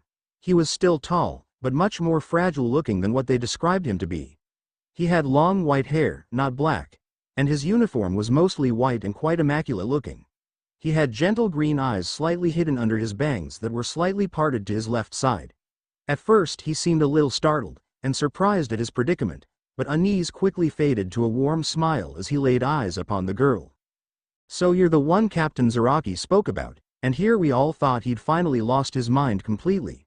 He smiled even wider, especially at the shocked expression from the girl. I'm sorry, but, who are you? She finally managed to say, confusion just as evident in her voice as it was on her stunned expression. Oh my, how rude of me. My name is Jashiro Yukitaki, captain of the 13th Division of the Gotei 13. He finished with a smile. You must be Miss Lucy Heartfilia, am I correct? He inquired, still smiling at said girl. Lucy was stunned. This man was in every way Kenpachi's complete opposite. Her head instantly filled with a million questions when she began to feel the strain on her magic once again. Jashiro Yukitaki. Wow, I have so many questions. She slightly mumbled towards the end of her sentence. Nothing was making sense to her. Why was this man here instead of Kenpachi? Granted, his presence was much more enjoyable and he didn't her magic out nearly as badly as Kenpachi had, but she was finding herself more and more confused. Yukitaki chuckled at the girl's clear confusion. She didn't have any knowledge of her ki or what its possibilities were. And sensing her drop in Ryotsu, air, magic, he knew he wouldn't be able to explain everything to the girl. Kenpachi clearly didn't know anything about the ki. None of the younger captains should have had any knowledge of it. Only he, Yamamoto, and Shunsui were even aware of the ki's existence. It was supposed to have been hidden away, and even if it were ever found, no one should have had the strength required to open it. Yet here she stood, right before him, summoning him. Miss Lucy, may I ask you a question? He inquired, making firm eye contact with the blonde. Oh yes. Yes, of course. Ask anything you want. I have a few questions too. Heh. She smiled, a little unsure of what was going on. How is it that you're able to open a portal? He was staring at the girl. He had to know, had to find out how this young lady was able to call them from their spirit world. Well, I'm a celestial mage. My magic is the ability to open portals into the spirit realm, and call forth spirits for battle. She gave him a curious look. He didn't know she was a celestial mage. Had he never been summoned before? I'm also a little curious, sir. How is it that you came through instead of Kenpachi? Are you his split personality or something? She had to ask. She was still way too confused. Well, that's a good question. Why did you open the gate just now? He had an idea why he was there instead of Kenpachi, but he needed more details to know for sure. Oh, well, I just wanted to make a contract and ask a few questions, I guess. Lucy was now tapping her chin, looking up and a little deep in thought. Yes, he knew why he was there instead of Kenpachi. Well, Miss Lucy, it would appear that the gate opens to the one who suits your needs the most appropriately for the given situation. It called Kenpachi for battle, or most likely carnage if he was summoned, and it called me to give you information, the reason you opened the portal. That made sense. In a way. So, how many are there? I mean, you said you were a captain of the 13th Division, and Kenpachi is also a captain? Well, there's 13 captains and lieutenants, and there are those in their respective seats. A few thousand, and yes, he's the captain of the 11th Division. Basically our strongest division within the Gode 13. I'm surprised more damage wasn't done if he was called for battle. Yukitake chirped in a much too friendly a voice than what his statement had meant. Everybody's sweat dropped. In a fit of nervousness she started fingering her keys. Yukitake noticed the black key in her hand and the skull symbol clearly representing Soul Society. This was the key. The one that was forged in their realm. What caught him by surprise was the key in her other hand. She had both keys. This could be bad. Lucy. Where did you find the Arankar key? Smile gone and stern look in place, Yukitake didn't realize how serious the situation was becoming. True, the keys didn't do what their original purpose was intended for, but clearly the souls used to forge both keys created a rift, or link to their world. And this girl was able to open the door that was supposed to divide them. This would be interesting. Lucy was now looking at her white key, Arankar key. So that was its name. Apparently Kenpachi pulled the key from the demon he fought.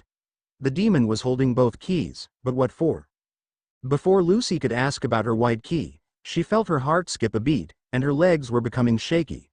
Her spirit had been out for too long, it was time to close the portal or else she'd end up unconscious again. In the same way Kenpachi was in tune with the girl, Yukitake was now as well. He felt her struggle and knew he needed to go back. Well, it would appear our time has come to a close, my dear Lucy Heartfilia. He gave her another warm smile. But I have so many questions. Wait. What days can I call you guys? I need to make a contract. My honor as a celestial mage depends on it. She was now sitting on the ground, Levi and Urza by her side. Lucy, are you okay? They both began to ask, worry evident in their voices. My dear, that key will call forth whomever it is that you require at the given moment. A contract will not be necessary. But I must warn you, Lucy, opening this gate will take a lot out of you. We've only been chatting for less than 10 minutes and you're already straining. If I were to unsheathe my Zanpakuto, you would surely be unconscious by now. He finished with a sad smile. Lucy nodded in understanding. She could feel it, and when Kenpachi was fighting she only had the guy out for 2 minutes and was unconscious for 3 days. She needed to get stronger. She wanted to be able to use these keys without putting her life in danger. I understand, I'll be sure to get stronger. I want to be a mage the Gode 13 can fight together with. She gave Yukitake her determined look. Smile in place telling him she was definitely going to do it. What an interesting girl. This should be funny to watch all the younger Shinigami being called to battle. She'll be the 11th Division's new best friend. I believe that you will, Lucy. I have faith in you and I look forward to meeting with you again. There's much to discuss and not enough time at the moment. He began to turn until he remembered something. Oh, and about that Arankar key. He was now looking at Lucy from over his shoulder. If you thought Kenpachi was scary, you don't want to know what's behind that gate. He gave her one last smile and disappeared, back to his realm.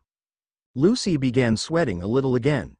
Making a mental note, only use white key in dire emergency. She began to recall the mural she saw in the old man's mansion in the country of 7. The Soul Reapers fighting the demons, and the white creatures. Arankar, she was assuming, coming from the shadows below. But what were they fighting? The demons? Or the Shinigami? Maybe both. While fully contemplating the entire situation and taking everything in, she was completely shutting out everyone's shouts and questions from behind. She needed to get stronger. A day had already passed since Lucy summoned her spirit, and she needed to get to work. She was determined to be able to wield these keys, though she was a little scared of them. Her talk with Yukitake answered a few questions, but confused her more than anything.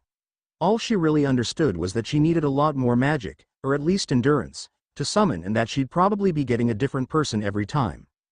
Kenpachi and Yukitaki's personalities were like night and day, so she could only imagine the variety of people that would be passing through her gate.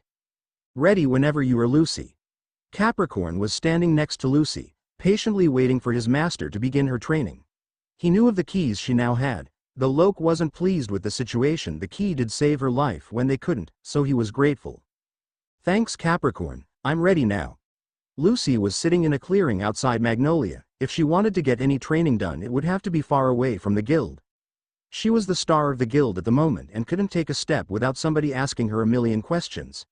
Usually along the lines of, can you call out a spirit so I can fight it? Or, will your spirit go on a date with me? Her guild was hopeless. She began to clear her mind. Remember, Lucy, become one with nature. Yes, that's it. She was sitting with her legs crossed, completely lost in a meditative state, only listening to Capricorn's voice. She was pushing all of her magic out. She knew her endurance needed a lot of work. Having her second origin was definitely helping. She was already holding onto her magical sphere 3 times longer than before the magic games. That is very impressive, Lucy. Having called out those spirits has also helped your endurance. She finally let go of her magic sphere. She didn't want to lose consciousness. What do you mean? Calling out those spirits has actually increased my magical power? Yes and no. Not the power so much as the amount, but you can sustain your magic for a little longer. Think of when you exercise. You break your muscles down so when they rebuild themselves they become stronger. Your magic is rebuilding itself, making it stronger so it can last longer. Well then, should I open the gate a few more times instead then? She liked the idea of getting stronger simply by summoning a spirit, plus she'd get to meet more. No, Lucy, we will focus strictly on endurance training for now. Don't forget what your friend Yukitaki told you. Only open those gates if you must. Lucy pouted but conceded. She really should only use the key if the situation called for it. All right then, let's get back to work. I want to be able to hold that gate open. She fisted in the air in determination. Layla would be so proud. Was all Capricorn could think as he watched his master's enthusiasm. She had really improved. Between the magic games, the Eclipse project, and now summoning spirits from another world had skyrocketed her magical ability. I bet she can use Urano Maitreya without Gemini and have plenty magic left to spare. He couldn't help the feeling of pride as she encased herself in another sphere, pushing her magic out. Before she was only able to do it once, she was already on her 3rd sphere for the day. Lucy had just finished a long bath after a full day with Capricorn. She was able to hold 5 spheres today, and the first one she held at maximum capacity for a full 30 minutes. The equivalent of having 5 zodiac gates open simultaneously for 10 minutes, maybe even more for less time. Lucy, there you are. We've been looking all over for you. Gray came running up the street. Oh hey Gray. I was training with Capricorn outside Magnolia. I want to be able to actually use my keys when the time comes. She was headed towards the guild and was expecting to be a little harassed again about her spirits, but she hadn't even gotten there yet and already felt like going back home. The master was looking for you. Guess he has another mission and wants you there. Me. Why me? Surely he'd rather have Urza or Laxus. Or anyone else. She was shocked. Makarov had never asked her to personally do a mission unless she was requested. Well, looks like Master is curious about your spirits and wants you to tag along on another S-class mission, just in case backup is needed. He shrugged like the answer was the most obvious thing in the world. Me? Backup? At an S-class mission? Has the Master completely lost his mind? Yeah, she had an impressive key, or keys, but she was still Lucy. Her magic was still only slightly above average, or maybe more now. Luce. You're not giving yourself enough credit. Come on, everyone's waiting at the guild. Oh alright, but first Gray, you should really put some clothes on, the townspeople are staring. Lucy, my clothes are holy shit. Lucy, my child, come here, I have a few missions and I'd like you to be present for the briefing. Makarov was standing at the bar, and for the first time the guild was actually rather quiet. This must have been a somewhat serious matter. Lucy spotted Natsu, Happy, Wendy, and Urza at a table and slowly walked to join her team with Gray behind her, now curious about the mission as well. It appears that the demon Lucy killed in that cave was not only from the Book of Zareth, but he was demon, the first of demons in the Book of Zareth. Meaning there are others, many others, and some comparable to Acnologia.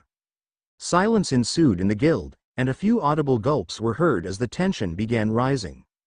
What I'm trying to say, my children, is that we have our work cut out for us. Demon's death has opened a door to demons lashing out. Villages are being plagued and lives have been lost. Lucy felt her stomach drop, and tears began to prick at her eyes. This is all my fault. What are you saying, old man?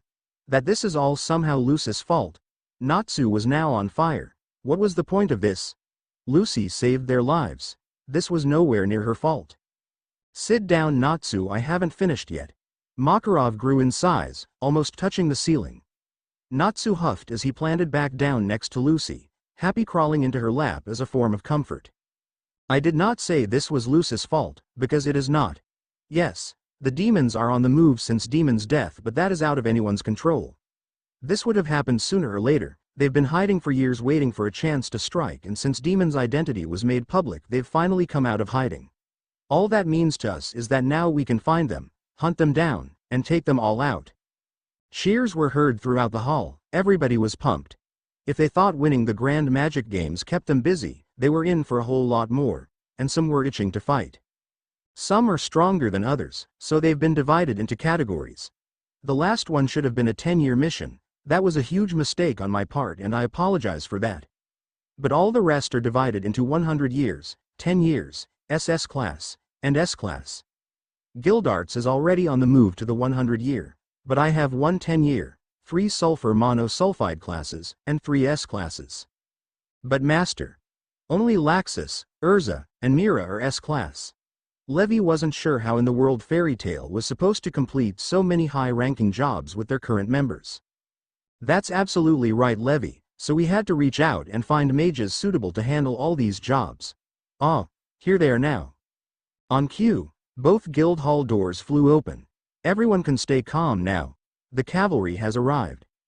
10 mages stood at the entrance, and to say the sight was shocking was an understatement. Sting and Rogue were the first to walk in, Fro and Lecter flying ahead examining the guild. Rufus and Agra were close behind, with Leone, Jura, and Shelia coming in after. This is quite the guild. Urza, Miliana shouted, running ahead, Kagura close behind, eager to speak with Urza as well. Wild. Bacchus came stumbling in, looking for Kana, wanting to start up another drinking match. Welcome to Fairy Tail, and thank you again for coming. Makarov was smiling and holding his arms out in a grand gesture, glad to see that his requests for high-class mages were answered. Even Sabretooth's guild master was here. Master, where's Blue Pegasus? Mira was curious as to why they wouldn't help Fairy Tail in their missions. They were by far the closest guild to Fairy Tail. Oh, it appears they're dealing with S-class missions of their own. Don't worry, Mira, they can handle it. Mira gave a firm nod but couldn't help the unease she felt. Blue Pegasus was strong, but did they know what they were dealing with? Juvia, has Gray been treating you well? If not, you can always come to me. Leone was now kissing Juvia's hand as she stared longingly at Gray, who blanched at the sight and took the opportunity to pick a fight with Leone. Wendy, we've come to play. Shelia all but bounced over to Wendy, both girls embracing as though it had been years since they'd seen each other. So cute. Carla and Happy thought in unison, jumping in and forming a group hug. Natsu, looks like we're all teaming up this time around, but I still want my rematch. Sting was standing directly in front of Natsu and Lucy, grin in place and a sparkle in his eye. He admired Natsu way more than he should have. Same to you, Gajeel. I was naive in the games, but this time will be different. Rogue held the same look. They really were the dragon twins of Sabretooth. And giving way too much admiration to the two most rambunctious mages in Fair Tail. Go Sting. You can do it. You're the best. Fro thinks so too. Lucy's sweat dropped. This was going to be a long night. I hear you single-handedly took out a 10-year demon. That's quite impressive. Jura was now standing in front of Lucy next to Sting. And again, all attention was back on Lucy. Well. Lucy began scratching the back of her hand, becoming extremely nervous now that everyone was just staring. That's right, saved my life too, so ya better not piss her off or she might send one of those spirits after ya. Gee.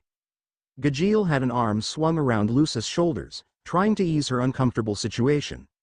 Levi and Lily both smiling. Gajeel's such a softie. Gajeel's savior. That is quite impressive. I'll have to challenge you once I finally defeat Gajeel. Rogue was now eyeing Lucy up and down, as if coming up with a battle strategy. Man, I knew you were tough and could take a beating, but that is impressive. Sting was now way too close to Lucy's face for her liking. Clearly the guy didn't understand personal space. He's more like Natsu than I realized. Natsu stood as he pushed Sting's face away from Lucy's, and standing in front of her protectively. You're crowding my partner, back off. Sting was surprised at first, and then completely read into the situation way more than necessary. She your woman salamander? He was eyeing Natsu, gauging his reaction. My woman? Yeah, I guess. Well, she's my best friend and partner, is that what you're asking? Everybody's sweat dropped. Lucy was flushing from head to toe and felt the need to speak up. No, we're not together in that way. We're just partners, friends. With benefits, came a shout in the background. WHO said that? Lucy was now looking out into the crowd of mages, a look promising death. Well, he did grope you, Lucy. Carla was now standing next to the table, rubbing her chin and not directly making eye contact, a devious smirk in place. THTH, that was an accident. Besides, Kana groped me too. It's pretty much the same thing. On in flew Kana. Again, groping Lucy like nobody's business. Noses began bleeding and the weak of heart fainted. Wild. Stupid Bacchus. Don't leave me out, stupid Bixlow. Stop that, Kana. Natsu was now holding Lucy protectively, ready to fight the drunken girl off if needed. Sting watched the whole scene, still analyzing way more than necessary. He smirked and thought of a good way to get one up on the salamander. Once Lucy had pushed herself away from Natsu, Sting picked her up bridal style and looked her in the eye. Well, if you ain't Salamander's woman, then that means you can be mine. Between the laughing, cat calls, Mira gushing about blonde babies, and guild damages following Sting's outburst and Natsu's reaction, Lucy's horrified expression remained unchanged most of the night. Why me? The next morning was off to a slow start. As she left her house, she did her normal key check, just to make sure they were all with her before heading out. She found herself examining her black key again. It was so interesting, such a mystery. Speaking of mysteries, she began fiddling with the white key, slowly unhooking it from her key ring. She was now eye level with the key, admiring its craftsmanship. I'm almost positive this thing is made out of bone. But it's different at the same time. So odd. Lucy. Levy came running up, startling Lucy. She threw her key in her left jean pocket to avoid any questions Levy might bring up about the key. She wasn't in the mood for being asked things she didn't have the answers to, especially when they were her keys. Hey Levy. Ready for the day? Lucy put on her happy-go-lucky smile and together both girls headed to the guild. Lucy, hopefully we can go on a mission together. Levy was practically bouncing. The girls had never done a mission together, and Lucy being her best girlfriend, she wanted to at least do one. Plus she was hoping to see her key in action. Once both girls reached the guild, the mood was definitely screaming hangover and irritation. With all the fights, teasing, jabbing, and drinking, everybody had a hard time getting up and going. Once everyone had arrived at the guild, Makarov was standing at the bar again, posters in hand ready to hand out the missions. He began clearing his throat to gather everyone's attention. Children, guests, now it's time to get down to business. I have 3 S-class missions, 3 sulfur monosulfide classes and 1 10-year. I need 7 teams.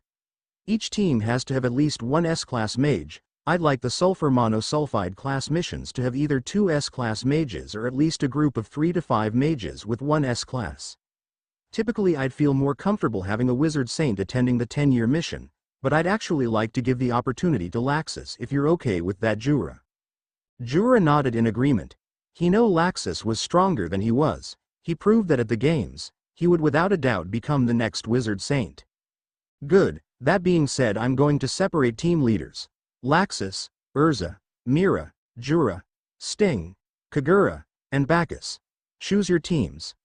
Like I said, if you want the sulfur monosulfide class missions, you should either have 1 other S-class mage or a few others with you. Makarov sat down and crossed his arms, leaving the rest for his children to work out. Ooh Lucy, I pick you on my team. Sting came practically skipping over to Lucy, getting a kick out of Natsu's reaction, Not gonna happen, Saber. She's with me. Natsu growled, annoyed that Sting thought he could come to their guild for one day and take his teammate. Lucy, you're so popular. Happy was now standing on her shoulder, just barely able to fly away before Lucy could get a good hit in. This was getting ridiculous. Obviously Sting was just trying to get under Natsu's skin and get a reaction, which Natsu delivered every time. He really is an idiot. Don't joke around. Lucy is obviously going to be on my team. Urza gave her famous, "If looks could kill she'd be a murderer," glare to everyone in the crowd, and it was decided in an instant. Lucy was on Urza's team, with Natsu, Gray, Gajeel, and Levi. Laxus' team consisted of the Ragenshu. Mira had her brother and sister, Sting had Rogue, Agra, and Rufus, Kagura had Miliana, Jura had Leon, Shelia, Wendy, and somehow Juvia, and Bacchus paired with Kana and Macau. So, have you all decided on your teams? Makarov stood, approving of the team choices. Alright then, Urza, Jura, and Sting, your teams will be taking the SS class requests. Kagura, Bacchus, and Mira, you'll handle the S classes. Any questions? There was only silence followed by looks of determination. Then go, my children. Get out there and show them what Fairy Tail, Sabertooth, Lamia Scale, and Mermaid Heel can do. Yeah. So Urza, which mission did you pick? Lucy was sitting at the station with Urza, Gajeel, Levi and Lily, waiting for Natsu and Gray. Actually Lucy, Master gave us the mission that was borderline SS class in 10 year. WHAAT. Why would he do that? Lucy paled, rethinking her offer to join Sting's group. Lucy, what are you so worried about? Gajeel was former S-class at Phantom Lord, Levi, Natsu, and Gray are all S-class candidates, and Lily can hold his own in battle. Besides, with your new keys I dare say you're top contender to be the next S-class mage. Have more faith in yourself, Lucy, and you can always have faith in your teammates. Lucy suddenly felt guilty doubting her team's ability for even a minute. Urza was right, they could do it. Heck, they could probably take on the 10-year mission if they were asked. You're right, Urza, forgive me. I guess I should work on my confidence alongside my magic. She laughed a little in embarrassment as Urza smiled. Then slammed Lucy's face into her chest for comfort. Well, Urza, comfort. What was that? You wanna go dragon breath? Bring it, Ice Cube, I'm ready. Fire and ice began forming, and then it suddenly disappeared, as Urza was now dragging an unconscious Gray and Natsu on top of her luggage as Happy jumped onto Lucy's shoulder. Gee, idiots. Gajeel, Lucy, Lily and Levi following closely behind as they set out on their mission. Apparently the monster they were dealing with was attacking a town in Gallowsville right next to the sea. 6 hours later the team arrived in Gallowstown, and the town was a mess. Fishing boats were thrown into ports, fishing nets ripped and tossed all along the coast, and the townspeople looked to be hiding from the sea. Must be a sea demon. Lucy was trying to estimate the damage. Not even Natsu had ever managed to do this on a good day. The team made its way to the town hall. People who were previously living next to the coast had now taken residence in their makeshift shelter. Despair hung so heavily in the air Urza probably could have cut it with one of her blades. Hey, are you guys mages? A little old man approached the team. He had a missing eye along with some missing teeth, and hands scarred and calloused, with darkly tanned skin. He looked as though he'd worked on a boat his entire life. Yes, we're from Fairy Tail. We came about the request. Urza spoke with confidence and authority. Some of the townspeople perked up with hope as others felt it was pointless. If you want to live, I suggest leaving. That demon's killed more people than we can count. We need an army here, not mages. A man who looked to be in his 40s was glaring at the group. No, please. Don't listen to him. Please, I'll pay whatever you want, just please. Kill that monster, I'm begging you. The mayor was now approaching the group, tears in her eyes. She looked to be in her 30s, petite and pretty. She definitely didn't look like a mayor. We'll do everything we can, just tell us where we can find it, Urza replied, putting her hand on the woman's shoulder to assure her everything would be all right. Oh, thank you. Thank you. This means so much to us. She began crying again, smile in place. She fell to her knees and was hugging Urza around the waist. He's everywhere. None of us know what he looks like. Anyone who's seen him is dead. He likes the port, as I'm sure you've noticed. Probably in the water. A boy that looked to be about 15 stood and answered. Please. You have to kill him. My family. Our life is fishing. Without the sea we're as good as dead anyways. The boy was fighting back tears of his own. My husband, please. You have to find my husband. I haven't seen him in 2 days. Please find my husband. One lady became hysterical, grabbing onto Levy's arm as she began bawling. Mine too. Please. Find my husband as well. My son, I haven't seen my son since the tsunami hit. My daughter, she's missing as well. Please. In a matter of minutes a mob had formed. The team had to rush out of the hall. The damage on the town had taken its toll on the survivors. It was an all-out war zone with more casualties than any one of them wanted to see. They headed out on the only lead they got, and from what all the damage was saying they needed to go to the water. Surely the demon would then come to them. It didn't take long before Urza noticed they were not alone. A cold chill ran through the air and the water levels began rising. I sense strong magic coming from you lot. I won't be taking this battle lightly. The whole team instantly spread out, Urza re-equipped to her Sea Empress armor, ready for a battle at sea. Natsu and Gray flanking either side as Gajeel stood protectively in front of Levy.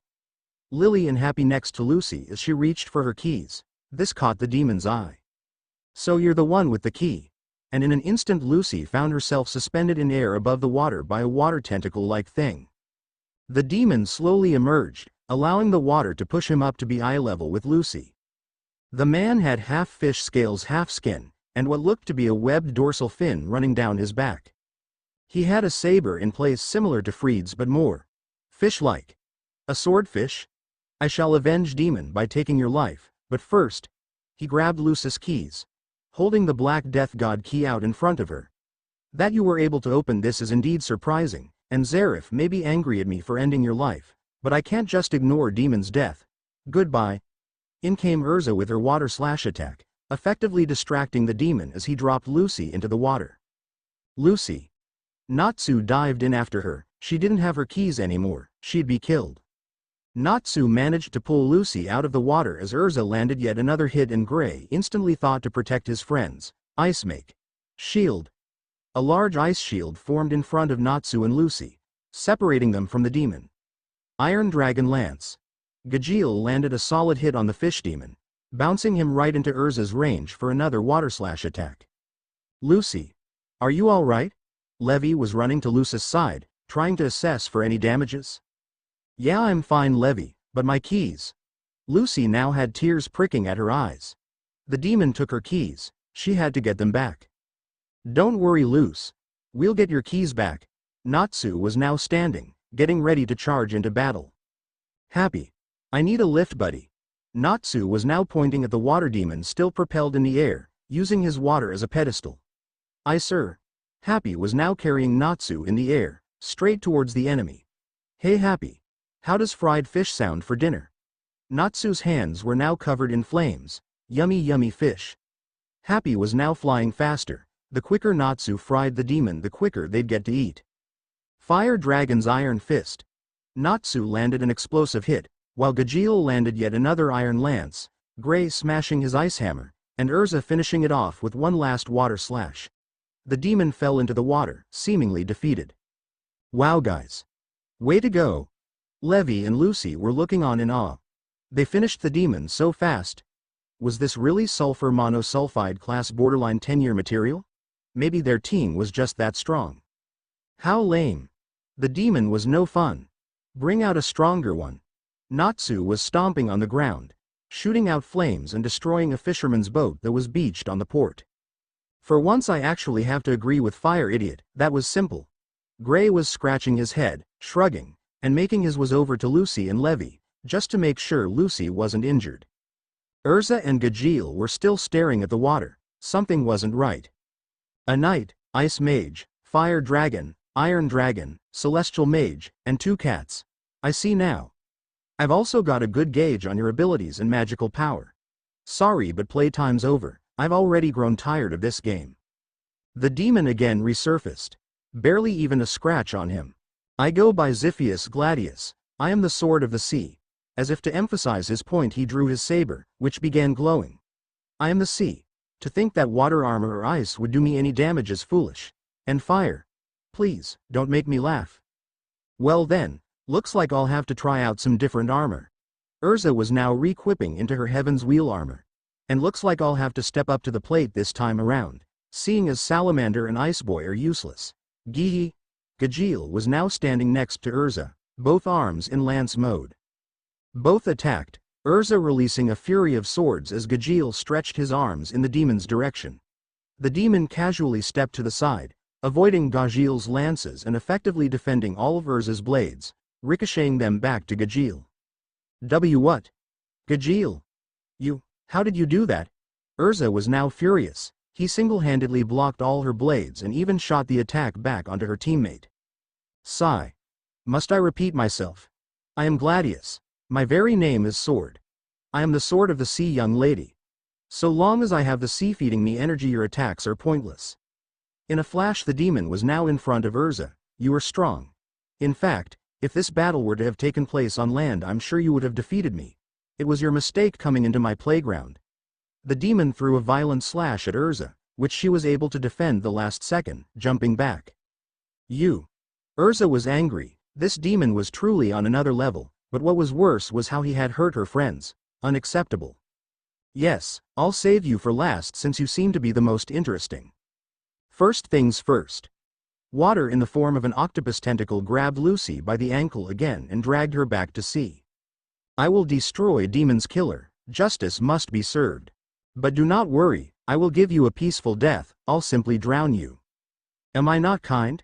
As he finished his sentence, Lucy felt herself underwater, unable to move. The muffled sound of her teammates attempting to jump in the water and fight off the demon to save her barely audible as she went deeper and deeper. She reached for her whip, trying to attack the tentacle, which proved pointless underwater.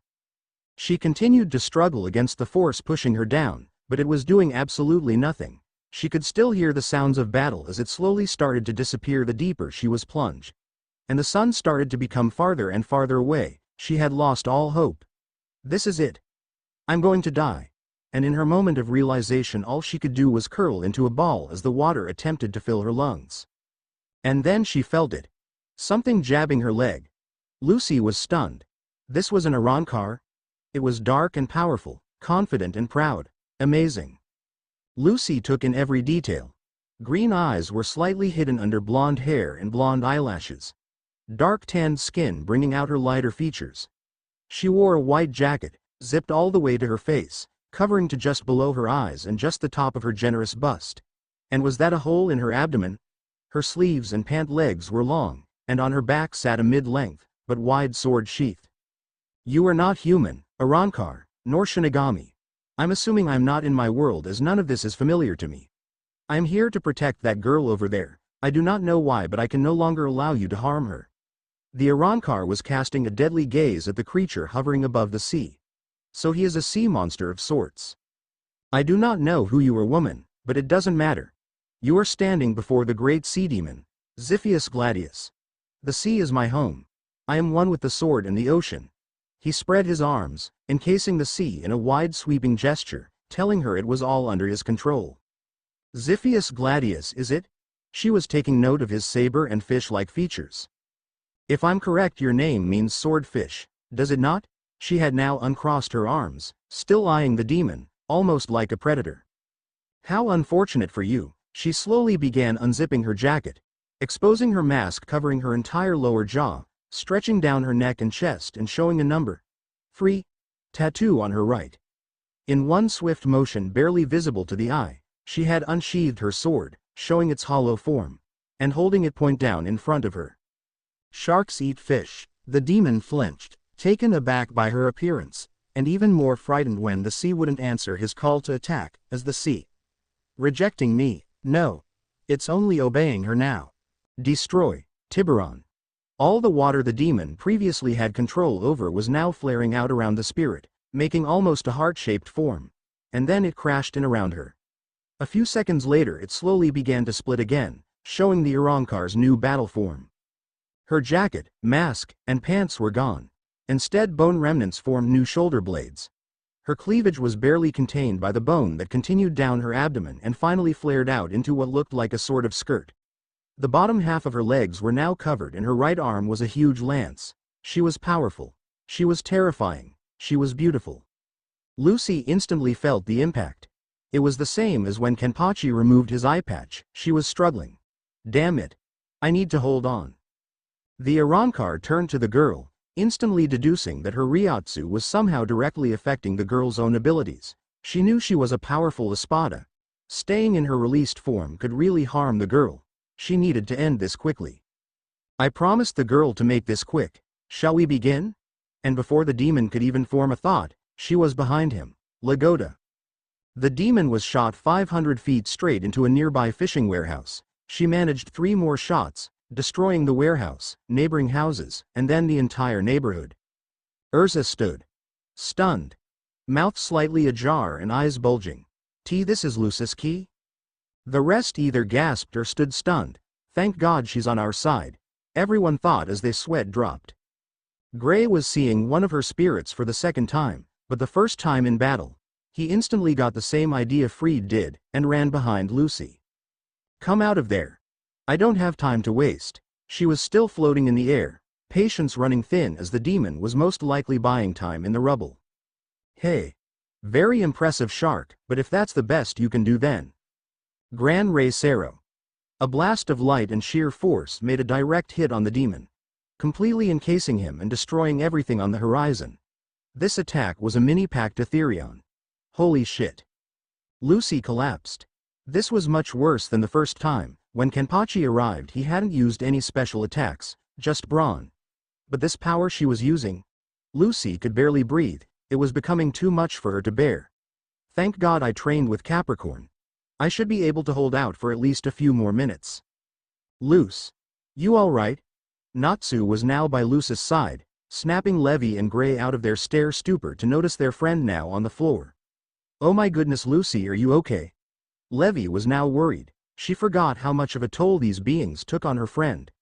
The Arrancar was now looking to Lucy, slightly anxious at the girl's predicament. Don't worry guys, I'm fine, I can handle this. She gave her spirit a look of determination, urging her to continue the fight. So her name is Lucy, is it? She had questions, lots of questions. She was inherently protective, always guarding the females in Hueco Mundo, but she had no ties to this girl. So why was she feeling so protective? Why was something nagging at her subconscious to keep the girl as far away from harm as possible? Her questions would have to wait though as she felt the demon approach. He wasn't much of a threat anymore. Why you? Who do you think why you are? He barely managed a coherent sentence as he swayed. He looked like every train in Magnolia Station ran him over, then went in reverse a few times just to make sure he looked like roadkill. His sword was now snapped in half. His fin was completely frayed and half his teeth were missing. His clothes were completely singed off. Thank God for all those scales covering all the right places. All you needed was a skewer and some veggies and he was ready for a fish fry. Happy's mouth slowly began watering.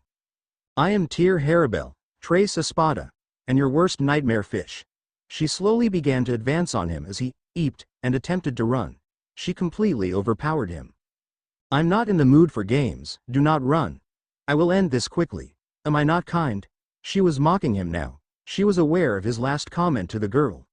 Must have something to do with their newfound connection. Wait. Why are you fighting for the humans? They're weak. You should fight with us? For Zarif. He can give you power beyond your wildest imagination. The demon was on his knees as Harabel approached him, but then suddenly stopped. You. She was looking over her shoulder to Urza, who was still in her armor and ready to fight if needed. Will you protect Lucy? All of you? She just stood there, waiting for their reply as she made quick eye contact with each the mage. Of course, Lucy is our family, we would do anything for her. Urza was confused. Why was she suddenly asking them to protect Lucy?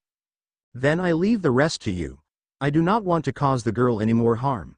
She slowly began to disappear from her spot, casting one last glance at the demon. I would have ended you quickly, however I don't think they will. She disappeared completely as Lucy was now lying limp on the ground in Levy's arms. Lucy. Levy was worried. Lucy was in the same state as her last mission. Natsu, Gray, Gajeel, Urza, and Lily in his combat form were all standing directly in front of the demon. their combined death aura and red glowing eyes causing the demon to slowly back away. Hey Happy, ready for a fish fry? I couldn't agree with you more Natsu, fish does sound rather good. Gihi, I guess I can pass on bolts for one night. Try not to overcook it Dragon Boy. The demon instantly called forth his water, but it still wasn't answering. His fight with the spirit depleted all of his curse power. Defending against her attacks took everything he had, and without the water there to replenish him, he was done for. She was too fast, attacks too powerful, and she could readily use them over and over. He could also sense her sword skills were superior to his. She was truly his better in every way. I see why Zarif wanted these keys now. He needed to get back to the sea, he was vulnerable on land. In one last effort he made a dash for the water. Oh ho! You thought we'd let you run back to the water after our friend just gave her everything to hand you on a silver platter to us? Urza was now stopping his movements, foot on his face. What was that you were saying earlier about me being able to beat you on land? The demon paled. This woman was just as scary as that spirit. This is for the town's people. Ice make. Fist. Gray threw the first punch, shooting the demon back farther from the water as Natsu hit it with one of his special techniques, Lightning Flame Dragon's Roar. Damn it Flame Brain. I told you not to overcook him. Wanna go Popsicle? No fighting you two, Pentagram Sword? Yes Urza. Stop hogging him. Gajeel and Lily both brought their metal down at the same time. Gajeel effectively knocking out the rest of the demon's teeth as Lily managed to destroy whatever was left of his saber, which was now back to its original form. And this is for Lucy. All four mages threw their finishing attacks, destroying whatever was left of the town. So much for the reward money. When Lucy awoke she saw the ground moving. What the? She began to fidget, feeling a lot of warmth in her front. Tilting her head to the side she noticed a white scale-like scarf and pink hair. Thank goodness. Natsu. She couldn't help the smile that tugged at her lips at the comfortable feeling. Big onyx eyes landed on hers. Hey Luce, how you holdin' up? Lucy then realized Natsu was giving her a piggyback ride, the rest of the team in front, now turned around looking towards Lucy. Hey Natsu, been better. How about you? She relaxed her head onto his shoulder, blushing slightly at the comfort her best friend so effortlessly provided for her. Me? Never been better. Took care of that fish guy for ya. Natsu was now giving her his trademark grin. I knew you would. She now had her eyes closed. How long was I out? Levi and Urza had now dropped back and were walking next to Natsu, wanting to check on their friend. You've been out for a few hours. We left Gallowstown about 45 minutes ago. Levi was smiling at her friend. Slight admiration in her gaze. Lu Chan is so strong now. Oh. Where are we going? Why are we walking? Luce's eyebrows were now creased. Why were they walking out of Gallowstown? Why wouldn't they have taken the train? Heh. Heh. Well, you see. Your spirit's what did she call it? Gran Cerro or something. Yeah well it kinda destroyed the train station. And most of the town. Levi was now scratching the back of her head, sweat dropping. Urza's face gave nothing away. Oh no. Now I'm no better than Natsu.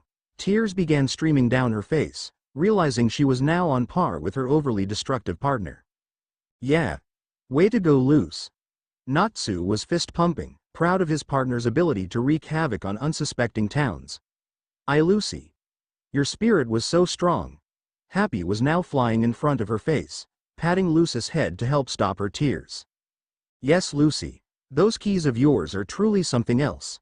I'll have to challenge you once we get back to the guild. Urza was rubbing her chin, completely unfazed by Luce's monstrous spirits. Everybody's sweat dropped and Gajeel and Natsu began shivering thinking of Luce's eye patch spirit. Oh god. Wait. Her keys. Oh here you are Luce. I was holding these for you. Levi handed Lucy her keys back, all counted for and her Arankar key back on its key ring. Thank you Levi. I was just about to have a heart attack. By the way, where are we going? Well, we're heading to the next town over to try and get a ride back to the guild from there. Unless you want to walk back to Magnolia. Gray answered, stretching his arms and rubbing his neck. Gray. Your clothes. Lucy was giving him a pointed stare. Yeah I lost him during the fight. Don't know where they went. And nobody else will give me theirs. he answered way too nonchalantly. Is that so? Lucy stole glances at Levi and Urza, Levi blushing and covering herself while Urza had a vein popping out.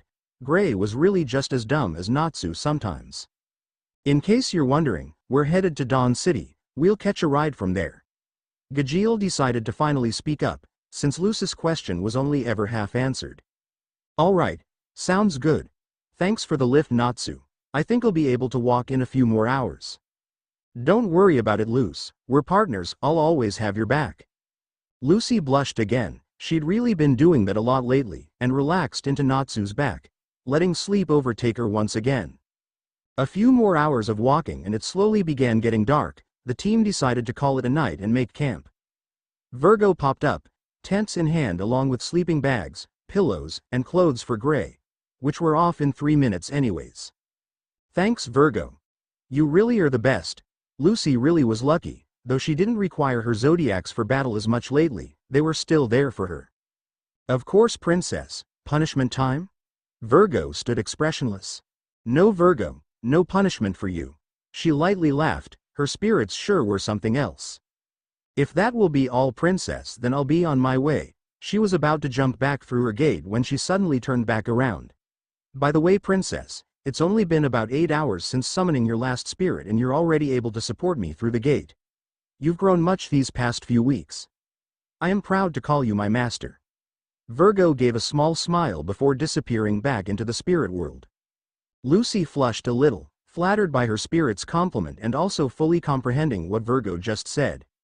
Wow, she's right.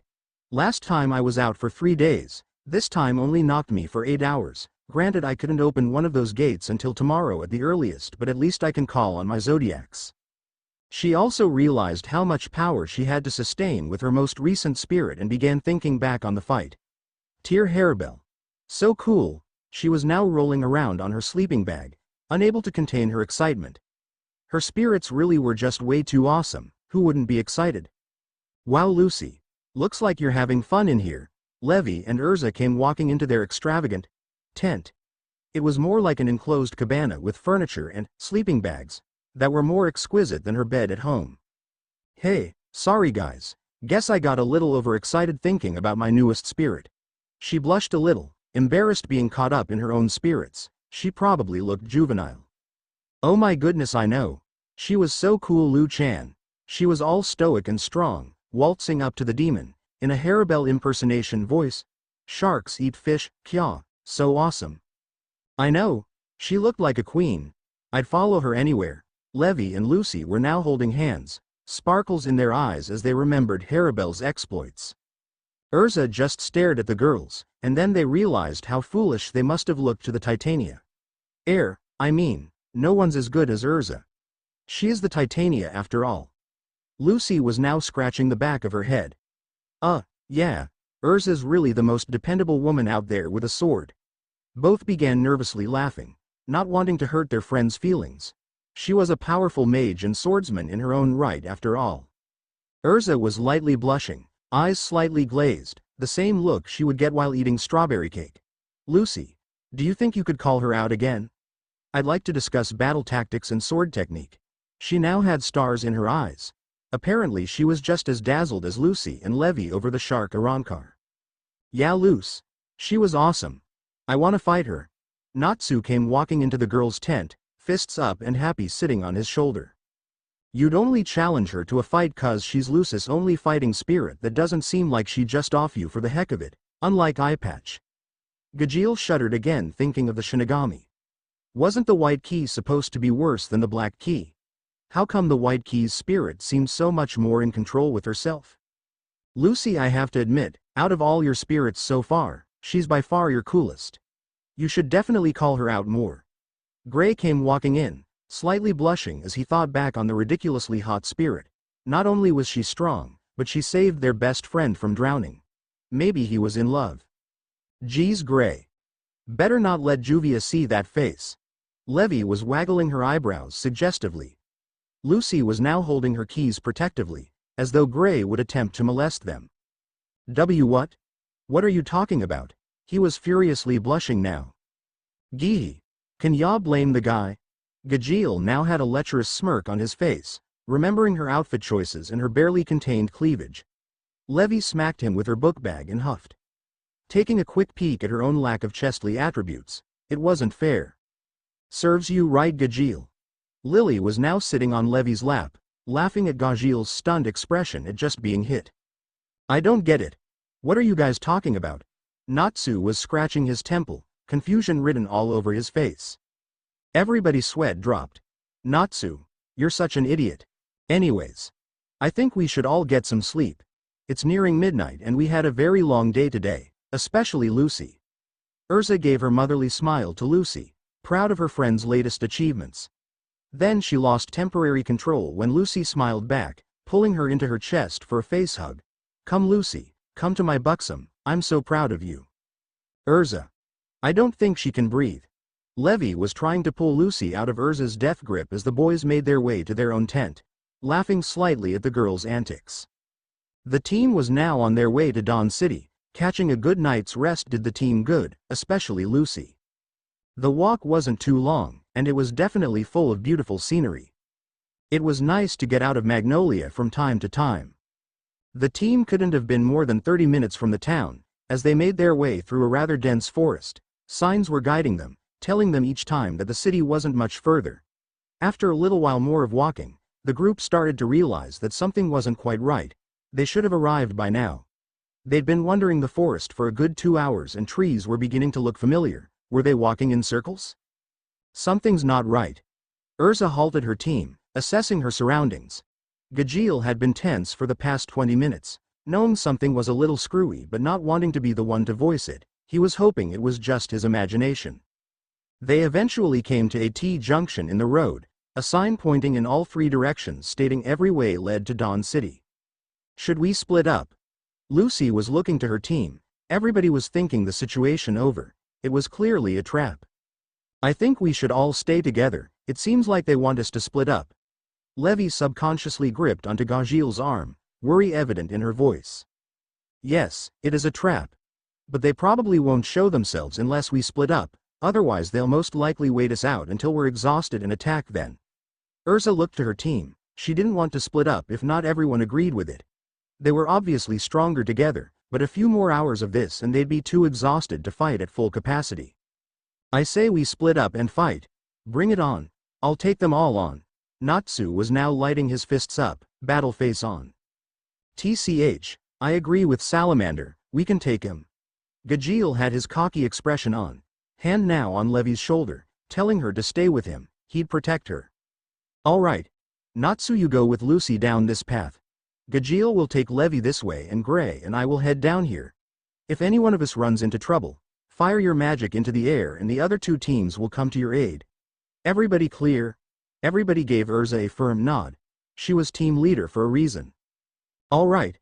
Let's go. The sooner we beat him the sooner we can eat. Natsu was already walking down his path. Aye sir. The teams went their separate ways. About 30 minutes into their journey the ground began to rumble and an explosion was heard. Sounds like a battle. Lucy and Natsu tensed, both trying to find which direction the commotion was coming from. Then an ice ball was shot into the sky and exploded. Gray was signaling that he and Urza were under attack. A second later, the word firework floated into the sky and exploded, signaling Levy, Gajeel, and Lily were also under attack. Well, I don't want you 3 to feel left out. So shall we begin? A reptilian creature now stood in front of Natsu, Lucy, and Happy. He had spines from the top of his head rolling down to his back and ending onto his long tail. He was covered in thick armor like scales and was pitch black with red eyes. He was tall, maybe 7 feet, and had talons on his hands and feet. He barely had a presence, but he was without a doubt a demon. Who are you? Natsu was now in battle stance, standing protectively in front of Lucy and Happy. My name shouldn't matter. For you won't be living for that much longer, and in an instant he was gone. These demons were fast, unbelievably fast, almost as fast as her spirits. He reappeared in front of Natsu and simply placed a hand on his shoulder, then disappeared again. What the? Natsu barely registered the reptile's movements, before his shoulder caught on fire with a blue flame. Ah! He was now clutching his shoulder. What the hell? Fire shouldn't have this effect on him. Natsu. Are you alright? Lucy and Happy were by his side, assessing the damage to his shoulder. His skin was singed. It looked to be a second-degree burn. But how? Wasn't Natsu part dragon? I see now, you're the fire dragon slayer, aren't you? My flame should have incinerated you. Very impressive. Looks like I got lucky that you happened to pair with the girl. What do you mean? Who are you? Flames shouldn't work on me. And what do you want with Lucy? Natsu was angry. This guy was really getting on his nerves. Well, since you survived my flame, I guess I can tell you who I am. The reptile was now standing on top of a tree branch about 50 feet in the air. His voice echoed. My name is Ignam. Am I to assume you're Ignil's son? The reptile creature was giving Natsu a pointed look, observing him. You know my dad? Natsu was now standing, curiosity coming forth. Yes. I know your father. He's the only fire dragon to withstand my flame. Hey. Sounds like my old man, all right. Natsu now had a cocky grin in place. Yes, he is rather formidable. However, I was also able to withstand his flames. When we fought all those years ago, it was a draw. Natsu was stunned. His old man wasn't able to beat this guy? Why, you're lying. Natsu was angry. The demon had to be lying. Ignil's flames were unmatched. Am I? Well, my standing here before you should be proof enough that I am indeed speaking the truth. However, maybe I should show you my flame, just so you have a better understanding. The demon took a battle stance. Dark energy began radiating around him. The team was becoming very familiar with this curse power. Demon's fire roar. What? Before the team realized, a large blue flame in the shape of a dragon roar was hurtling straight for them. Natsu instinctively stayed in front of Lucy and Happy. He could handle the flames, they couldn't. Oh my, still standing. Ignil would be proud. The demon was mocking him now. Natsu was barely standing, and pain was radiating throughout his body. Natsu. Lucy and Happy were now holding Natsu up. He wasn't looking so good. Loose. Happy. Don't worry. I can beat this guy. I'll do it just so I can shove it in Ignil's face when we finally meet again. Natsu's determined expression was back, and he was standing again. He was nowhere near ready to give up. Now you listen to me. You may have survived a bout with my old man, but all that means is I need to finish what he couldn't. Don't think you're walking away from this alive demon. Natsu was serious. The fight was only beginning. Huh. Truly, I'm glad to hear that. Otherwise this would have been too boring. My target may be that girl behind you, but I'd much rather kill you instead. He was now grinning. So the demons really are after Lucy. Natsu was focused. He wouldn't let this demon come near his friend. Huh.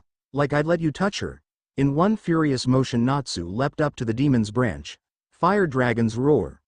The whole canopy was now in flames, the demon landing onto the ground.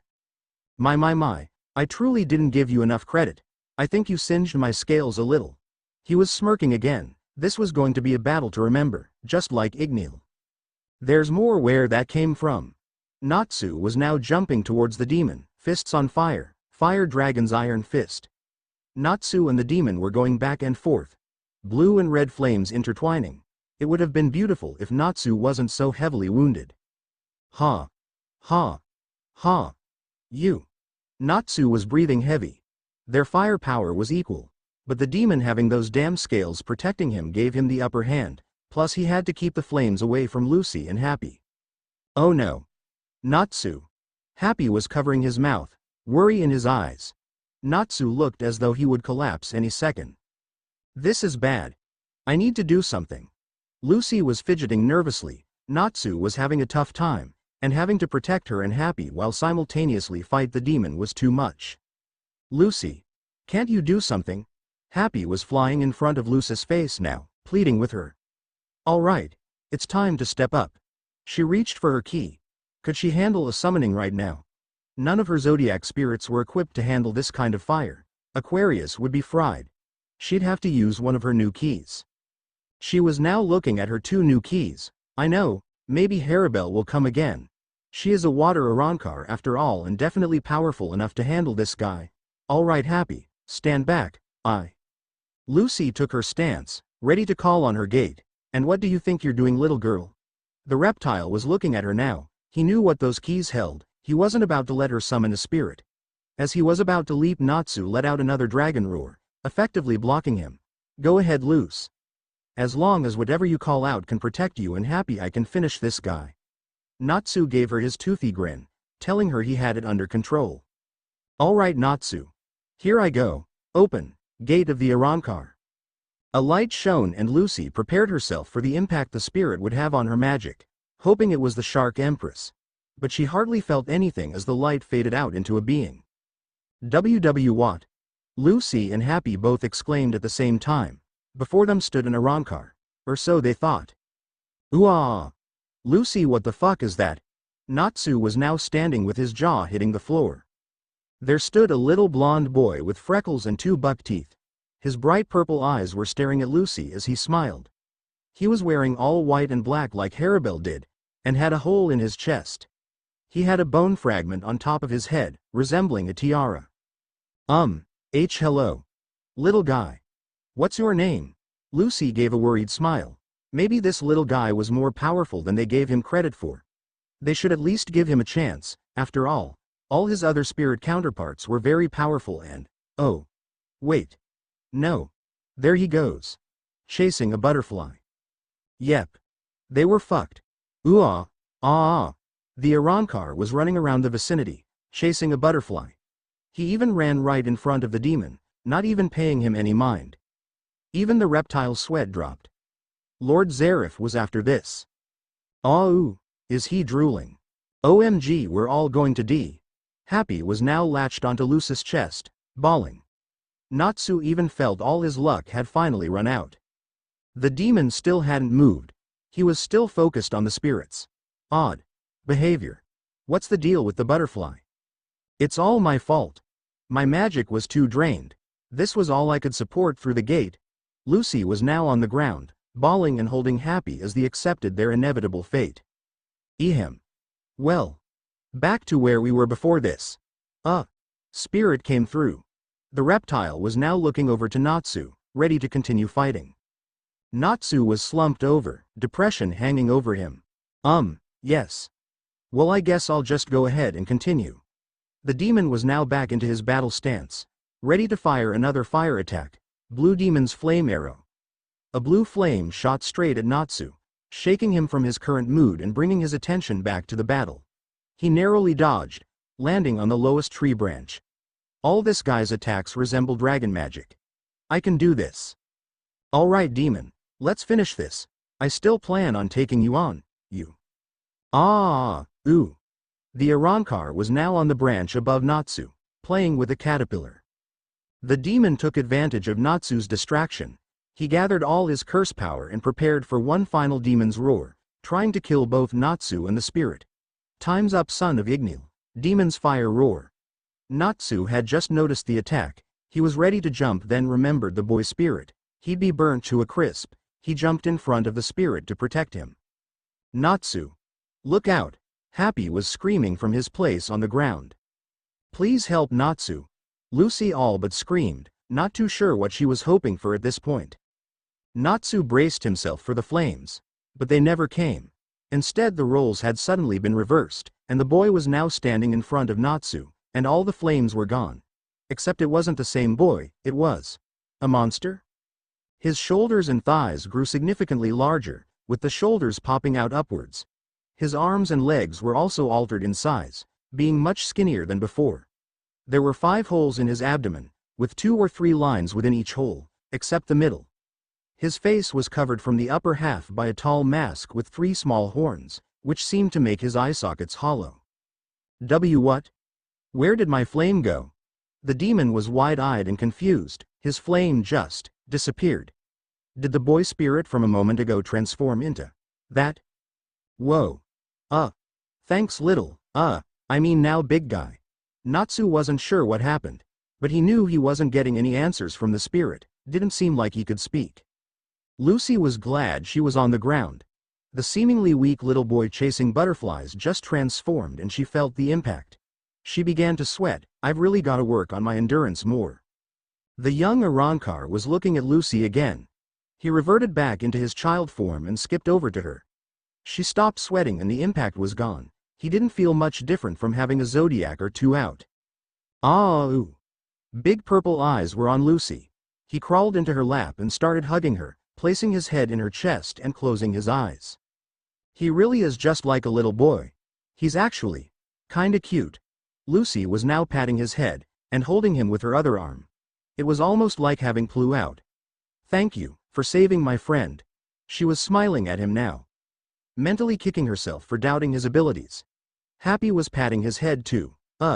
Good scary spirit. Good boy. Shit. My flame, I don't have much left. The demon was sweating now. He no longer had the upper hand. Now I may not be too familiar with that curse power or whatever, but I can definitely sense the drop in yours. Between your decreased flame power and my injuries from protecting my friends, we should be just about even now. Natsu was now giving the demon a deadly look, cracking his knuckles and grinning. This was going to be a battle of wills, and Natsu had friends he needed to protect. Alright, son of Ignil. Let's finish this. The demon took his stance, readying for another roar. This is for you, boy. Demon's fire roar. All the demon's blue flames came pouring out. This was just as packed as his last one. Natsu stood to take the hit, and opened his mouth. What? What are you doing? You can't eat my flame. The demon's eyes were bulging. The boy was insane. Watch me. Natsu's stomach ballooned as all the blue flame disappeared. He smiled, fire dragon's blue flame roar, and shot all the demon's fire mixed with his own flame back onto the demon. Direct hit. Once the smoke cleared, the demon was lying on the ground, which was incinerated about 4 feet in depth. Son of Ignil. No. Natsu was it? The demon had its eyes closed. Smile in place. You truly are the son of Ignil. He would certainly be proud. I know I would be. He struggled to open his eye, wanting to make eye contact with the boy who just defeated him. Though I must confess I wasn't completely honest. My fight with Ignil, it did not end in a draw. Your father spared my life. He was gauging Natsu's reaction, seeing shock and a little pain in the boy's features. I just hurt someone my father allowed to live. He was now a little ashamed of the way the fight ended. I know what you're thinking. Don't. I would have killed you and all your friends. Dying by your hands sits just fine with me. He gave one last stern look before slowly turning into ash. The intensity of the flames and having no curse power left to protect him, he succumbed to the heat. Natsu was taking in what the demon had just said, a little sad to have ended his life, but he was right. He would have killed Lucy and many others. Natsu stumbled, but caught himself before collapsing. Happy flew to his side, holding him up by using his wings. Thanks, Happy. Aye, sir. Natsu. Are you okay? Lucy was still sitting in place, the Arankar firmly in her lap. Yeah, Luce, I couldn't have done it. What's he doing?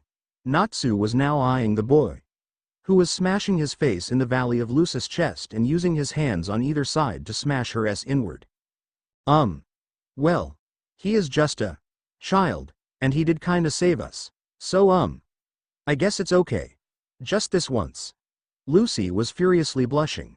She was hoping he'd be done playing with her chest by the time Natsu finished the fight. Natsu was blushing furiously. Hey Luce. Yeah, Natsu? I've saved you multiple times. Sensing his master's anger, the Arankar went into released form again, chasing Natsu. I'm sorry. I'm sorry. Forgive me, Lucy. Forgive me. Lucy. Natsu. Are you guys alright? Levi came running up, Lily and Gajeel behind her covered in battle wounds. Levi. Yeah, we're fine now. Are you guys okay? Lucy was eyeing her friend up and down, looking for wounds. Yeah, we're okay. Gajeel and Lily managed to take the demon out. He was some sort of plant demon. He didn't stand a chance. Levi fist pumped with stars in her eyes, proud of Gajeel's victory. You look like shit, salamander. Gajeel was now approaching Natsu, a teasing glimmer in his eye. Yeah, well, that's what happens when you fight fire with fire. Cocky grin back in place and Happy's paw in the air. Nobody can beat Natsu's flames. Not when I'm all fired up. Natsu was now smiling, feeling rather full of himself. Where's Urza and Gray? Lucy was looking left to right, trying to find her friends. Luce, where did your little spirit go? Natsu was now looking left and right as well. Lucy. Is this one of yours? Urza and Gray were walking towards the group through the bushes. carefully walking behind said spirit, as it was trying to catch a dragonfly with its mouth. Yeah, he actually helped us out. I wish he could tell me his name though. Wunderweiss Margella. What was that? Did you say something, little guy? Natsu was now bending over. The rest of the team was speechless. Did he just say a full-blown coherent sentence? I think he said his name is Wunderweiss. Lucy was stunned. The Arankar was now looking to her expectantly, like a little boy waiting for his treat after doing something good. Then he tackled Lucy, head back in between her chest, as Lucy was blushing bright red, tears in her eyes. Wow, Lucy. Your spirit, Wunderweiss, must really like you. Gray was blushing now, and slightly peeved the spirit got away with shoving his face in Lucy's chest without a Lucy kick. Every time he snuck into her shower he was black and blue for a week. Gee, y'all think? Lucy was giving Gray a pointed look. Natsu was still pouting, no fair. I've saved you more. As Urza hit him across the head, that's different, sorry Urza. By the way Urza, Gray, any injuries? Levi was examining Urza, looking for scratches on her armor. Not really. It was an illusionist type of demon, the one who kept sending us in circles. He evaded us for the most part, but once Urza smashed his mirrors, he was pretty simple to destroy. Nothing like the demon from Gallows Town. Not even S-class worthy. Gray stated matter-of-factly, arms crossed. Yeah, ours was pretty sad too. I don't think it was one of the demons on the request board. Way too simple. Lily was now standing in the exact same pose as Gray. Guess we got the ringleader, he was one tough customer. Lucy was looking at Natsu's injuries again. He was a little beat up, but he'd been through worse. If Wunderweiss hadn't helped with the whole flame issue though, Natsu would probably need to be carried the same way she had to on their last job. There was no doubt he could have beaten the demon, but at least he was able to do it and escape unnecessary injury. Thanks for all your help today Wunderweiss, you really are a good boy. She was smiling warmly at the top of the boy's head as she began patting it. Gee. I doubt that spirit's as innocent as you think he is. All eyes went to Wunderweiss. A big grin on his face as he looked up at Lucy through half-lidded eyes. He knew what he was doing. Forced gate closure. The team finally arrived in Dawn City, and it was beautiful. They all decided a little rest was well-deserved, especially since Natsu had a few injuries to attend to and Lucy was fairly drained again. Having the little Arankar in his childlike form was a lot less daunting. Good thing he only stayed in his monster form for a few seconds and didn't use any special attacks. Lucy, Levi, and Urza decided to take in a few of the shops while the boys and Exceeds opted to eat the rest of their money away. The whole reason they couldn't get a vehicle was because they were a little tight on money, and since they did more damage to the last town than the actual demon they got zero reward. Natsu couldn't stop thinking, which was rare, about Ignem's comment about being there to kill Lucy. The demon at Gallows Town went for Lucy first too, but now it didn't seem like revenge, there was more to this. They didn't just want Lucy dead, they wanted the keys back too, desperately. Why does Zarif want these keys?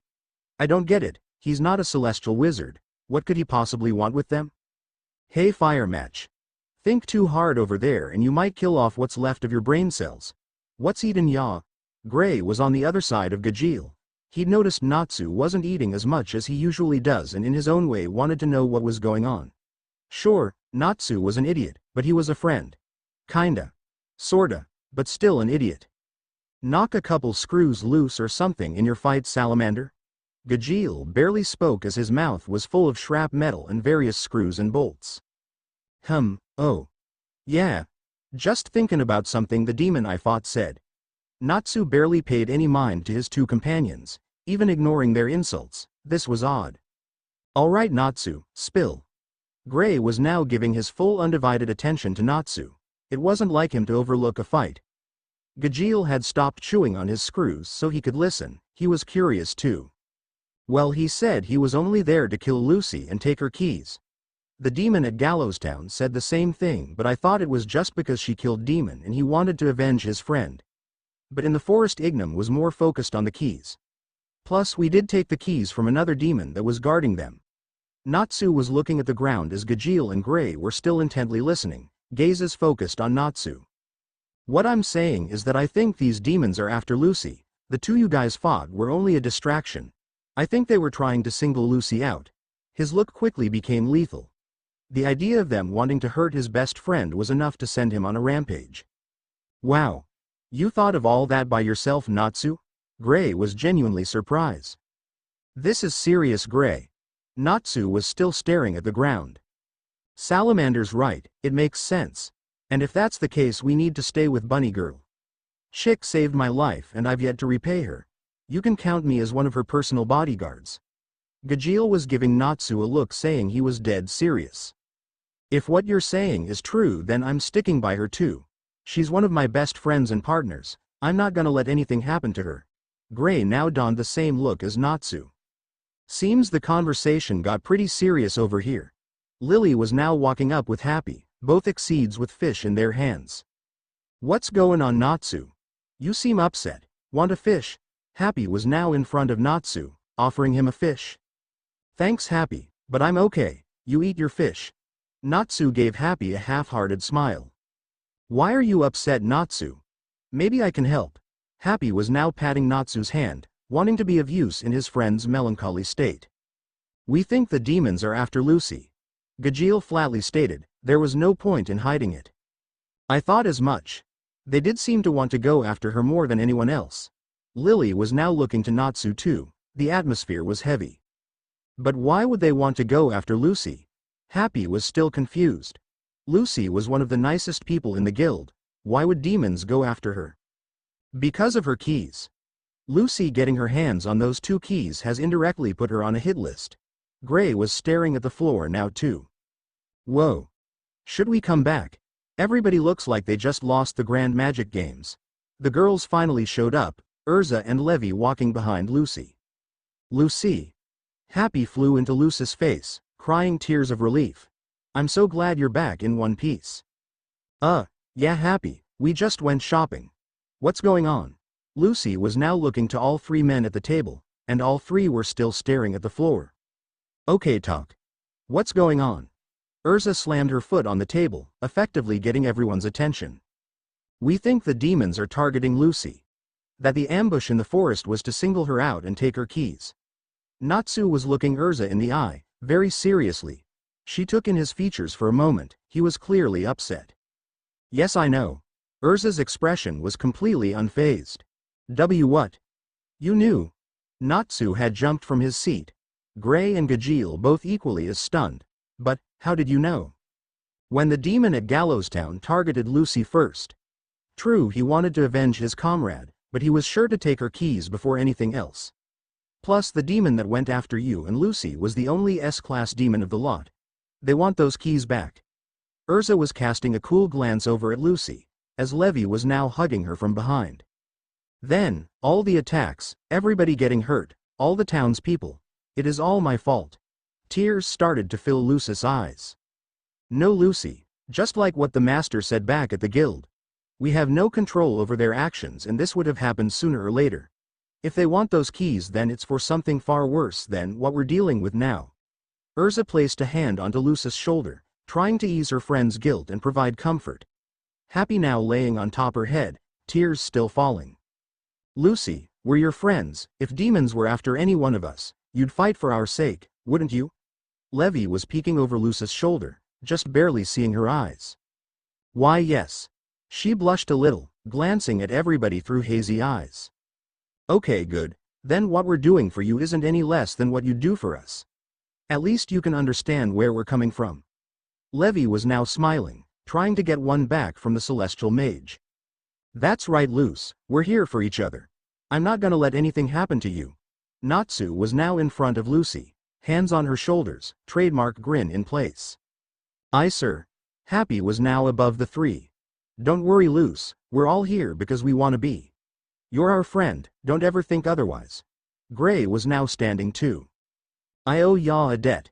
Besides, if some demon offs ya, who's gonna dance to my music, bunny girl? Gajeel was smirking with his arms crossed as Lily nodded in confirmation. We're all here for you, Lucy.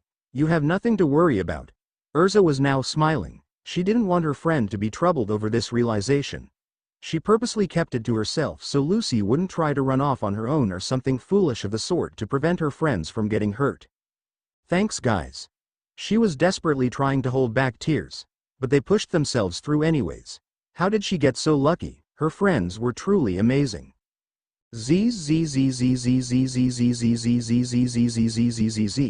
Urza. Something's vibrating in your bag.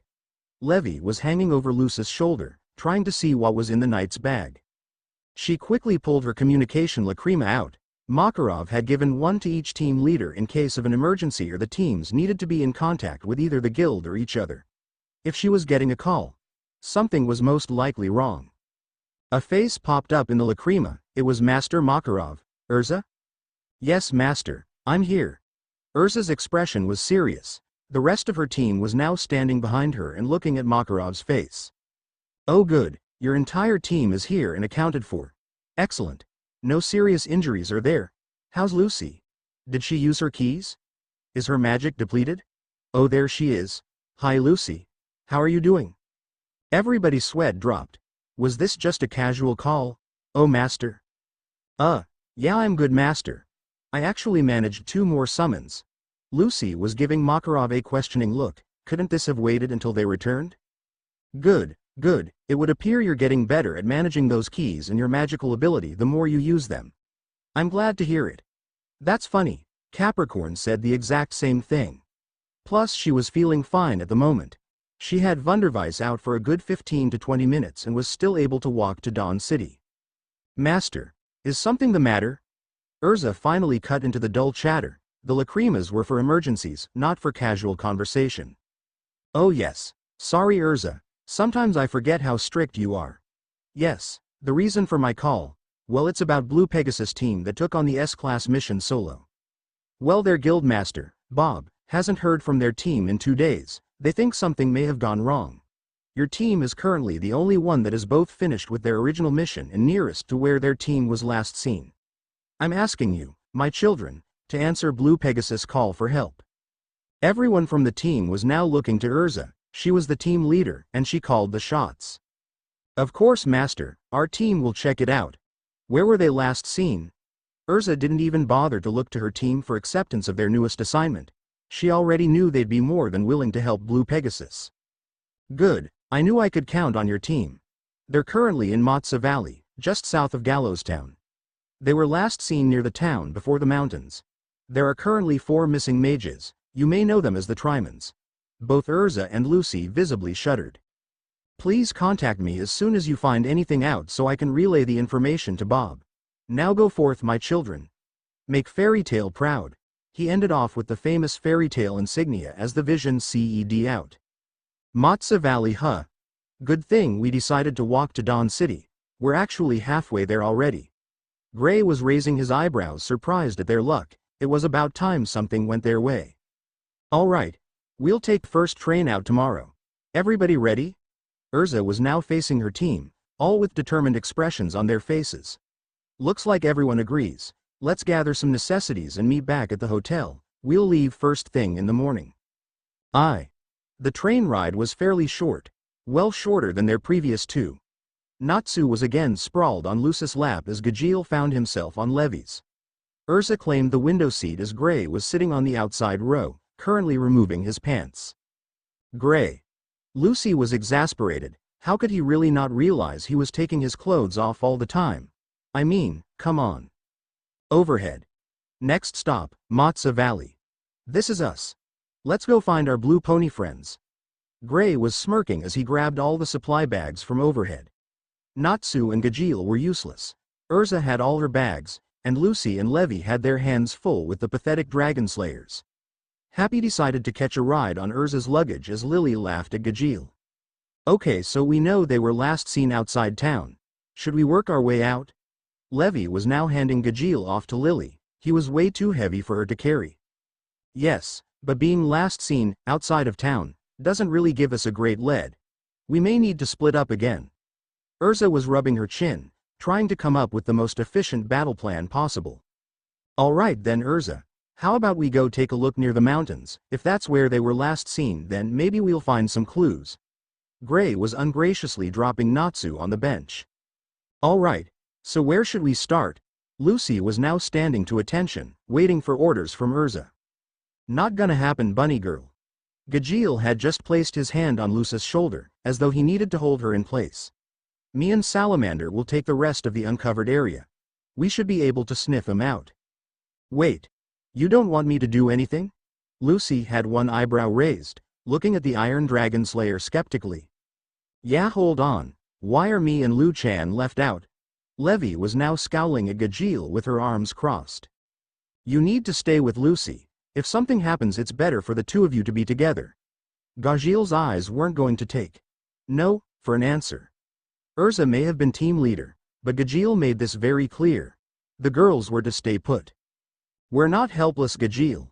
We can take care of ourselves. Levi was furious. She didn't need him thinking she required his protection or that he could order her around. We're supposed to be a team. Lucy and I can help. Let us help. No. Gajeel all but roared. We're a team. But when there's a horde of demons after Bunny Girl, shit changes. You're one of her best friends, Shrimp. Take care of her. His eyes were hardened over. He didn't mean to be so loud, but Levi would have never let it go otherwise. She gave him a just as deadly look back. I understand. I'll stay put. I don't want to cause the team any more trouble than I already have. Lucy's eyes were dull and cast towards the ground. She wasn't going to cry. Her team has already put up with enough because of her. Lucy. Levi was now holding Lucy's hands. She couldn't leave her, and she knew Gajeel was somewhat right, that he only wanted to keep her safe, but he didn't have to make it so blatantly obvious that he didn't think Lucy could take care of herself. Or that he didn't think she herself was capable either. He really needed to work on his sensitivity skills. Levi and Lucy decided to casually walk around town. It was small and quaint. Not a big city with lots of people and traffic. Most of the shops appeared to be family-owned and ran.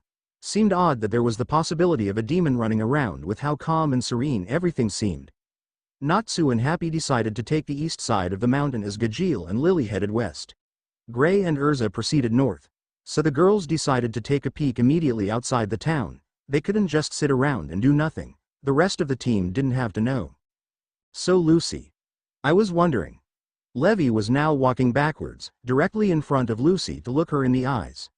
Both hands innocently behind her back and coy eyes giving the celestial mage an idea of what topic her blue-haired little friend was about to explore. Yes, Levi? She was nervous now. That whole thing with Sting back at the guild. A crooked smile was on her face as she noticed Lucy's light blush. Oh, that. Haha. That was nothing. He was only trying to get under Natsu's skin, that's all. She was waving her hands in front of her face profusely, denying any implications Levi was edging towards. Sting didn't like her. He was just trying to piss Natsu off. I dunno, he had. The look Lu Chan. Levi was barely containing her laughter as Lucy went from a light blush to a full-blown tomato. The look, what did that mean? What are you talking about, Levi? Lucy squealed slightly, embarrassed and curious at the same time. Oh, you know, that look you get when you find something really good to eat and can't wait to take a bite. If ya know what I mean. Levi was in full bouts of laughter as Lucy was covering her face and whining her name. This was humiliating. No, Levi. I think you've got it all wrong. He's just competitive. He's under some weird impression that Natsu may see me more as a friend and wants to get one up on him. Trust me. Lucy's blush was almost gone as she finished her sentence in a matter-of-fact tone. Well, what about Laxus? Levi's devious facial expression was back. Boy, was she on one today.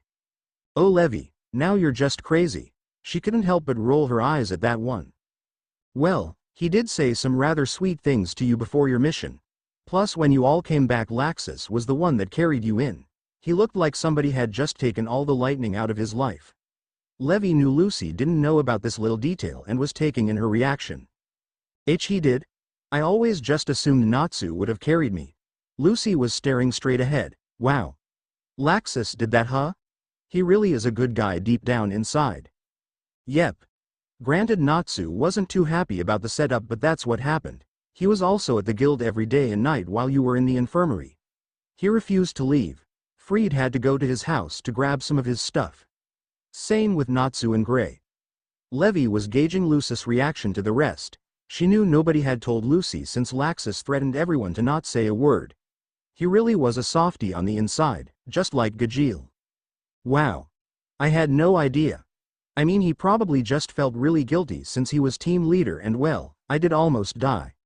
Lucy was rubbing the back of her neck. She expected that reaction from Gray and Natsu. She would have done the same thing for either of them, but Laxus was a surprise. Maybe.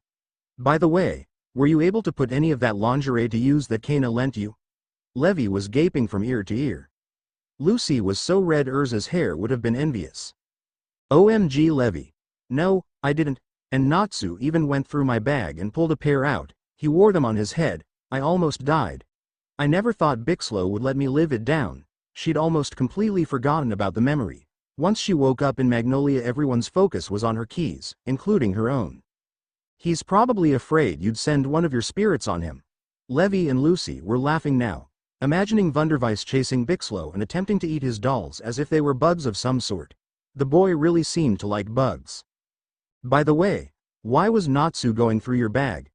Levi had one eyebrow down and the other arched, definitely curious. 'Cause he's Natsu. He's always getting into my stuff, breaking into my house, eating all my food, putting my clothes on, sleeping in my bed. I even caught him trying to run off with one of my bras on Happy's head one time. He's such an idiot. Lucy was face-palming. He may be her best friend, but he was lacking in the common sense department, actually in the brain department altogether. Wait.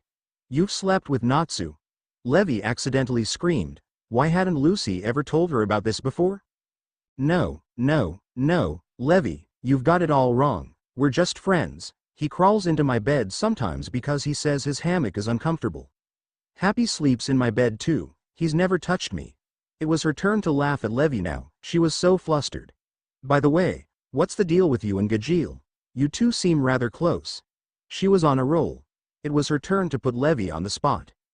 Not that this idle chatter isn't interesting or anything, but I'm afraid I have to cut the two of you off. A voice echoed all around the girls, stopping them in their tracks, cold sweat running down their backs. Lucy. I don't see him. Levi was now standing back to back with Lucy, just so they'd have a 360-degree view. I don't either, Levi. Lucy was slowly starting to panic. Nothing was worse than not being able to see your enemy. She started to think back on her mission to get the keys in the cave. She instinctively reached for her pouch, causing them to jingle a little as she held one in her fingers. Oh my, how lucky. The celestial mage would actually wander away from town and ride to me. How very nice. I figured the redhead in the knight armor wasn't the one we were after, so it had to be either one of you. His voice was everywhere, and nowhere. He was whispering in her ear and speaking from a distance. He felt to be the very air itself. Where are you?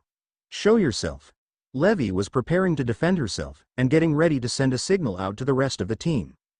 I am here, I am there, I am everywhere. He began to chuckle darkly, clearly amused with himself.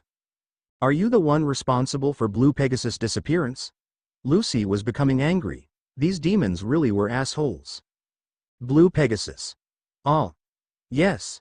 That sounds familiar. They had that air magic mage. He was quite annoying. Ren. Where are they? They better be okay. Lucy was becoming furious. She'd had enough of all these demons. I thought I smelled a wonderful perfume. Trimans, assemble. Out came Hibiki, Ren, and Eve with Ichigo in the lead. Trademark Triman pose full force with stars and everything, except they all looked like shit. Are you guys okay? Levi wasn't sure if she should be worried or not. Sure, they had a lot of energy, but they looked absolutely battle-worn. My princess, this is nothing for your prince. Eve was now on one knee, kissing Levi's hand. Please, have no fear. I will give my life to protect you. Ren was now formally bowing in front of Lucy. Can I get you ladies anything? Beautiful women such as yourselves should be enjoying the finer things in life. Hibiki was now pulling up 2 lawn chairs for the girls to sit in and 2 iced teas. Both girls' sweat dropped. Where did the chairs and drinks come from? Such lovely perfume as always, Miss Heartfilia.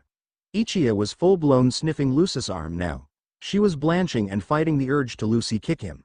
Why did we even bother coming? So you've finally come out of hiding, have you? The voice was back, and the Trimans were finally getting serious. Hibiki, what do you know about this demon? Lucy was looking to the archive mage. Sure, he'd have researched the demon's abilities. He's a type of air element, and he somehow manages to get one up on Ren every time. We've only been able to hold him off between my archive shield, Ren's air manipulation and Eve's snow magic, but nothing seems to work. Even Ichigo's perfume magic is practically useless unless it's for defense. He just keeps slipping out of all our attacks. Did anyone come with you, Lucy? Hibiki was looking at the celestial mage with hope in his eyes. They were in desperate need of backup. We're here with Natsu, Urza, Gray, and Gajeel. They headed towards the mountain to look for clues about your guys' whereabouts. Your guild master sent us to find you. Lucy was now looking to Levi. If the Trimans were barely fending this guy off, what should they do? Levi, do you think you can signal the rest of the team with a firework? She remembered Levi's signal back on their walk to Dawn City. If that didn't catch everyone's attention, then nothing would. Sure thing. Levi threw the word, firework, into the air again, but then it slowly became transparent until it disappeared. Almost as if the wind just carried it away. What? Levi was startled. What happened to her magic? Come now, like I'd let you call for reinforcements. The voice was whispering in Levi's ear. Goosebumps formed all over her body. Looks like we have no choice then, gentlemen. We must protect the ladies. Triman. To battle. Ichigo was posing and winking at the girls. God, he was so gross sometimes. Yes, Ichigo and Ikki. All three Triman members were now behind their leader. Must we go through this again? Your air magic only matches my air curses at best. Your attacks don't work on me. The voice was now laughing, and slowly began to take a ghostly form only a few yards away from the group. He was completely transparent, barely even a silhouette. He looked like some sort of lost spirit. Speaking of spirits. Lucy pulled her keys out. They were there to save the Trimans after all, and she couldn't just stand by and let them do the saving. All right, guys. Stand back. Lucy had determination in her eyes. After all her summonings, she was sure she could keep this gate open long enough to handle this. She decided to use her black key this time. The thought of Wunderweiss coming out and chasing the nearby fireflies made her mentally face palm. Open. Gate of the Death God. A light shone and slowly dimmed out into a form. And what a form it was. The Trimans were all standing, speechless. Words couldn't describe the sight before them. Heck, they couldn't even pull it together enough to strike a pose. Oh, so this is what Yukatake and Kenpachi were talking about. What a trip.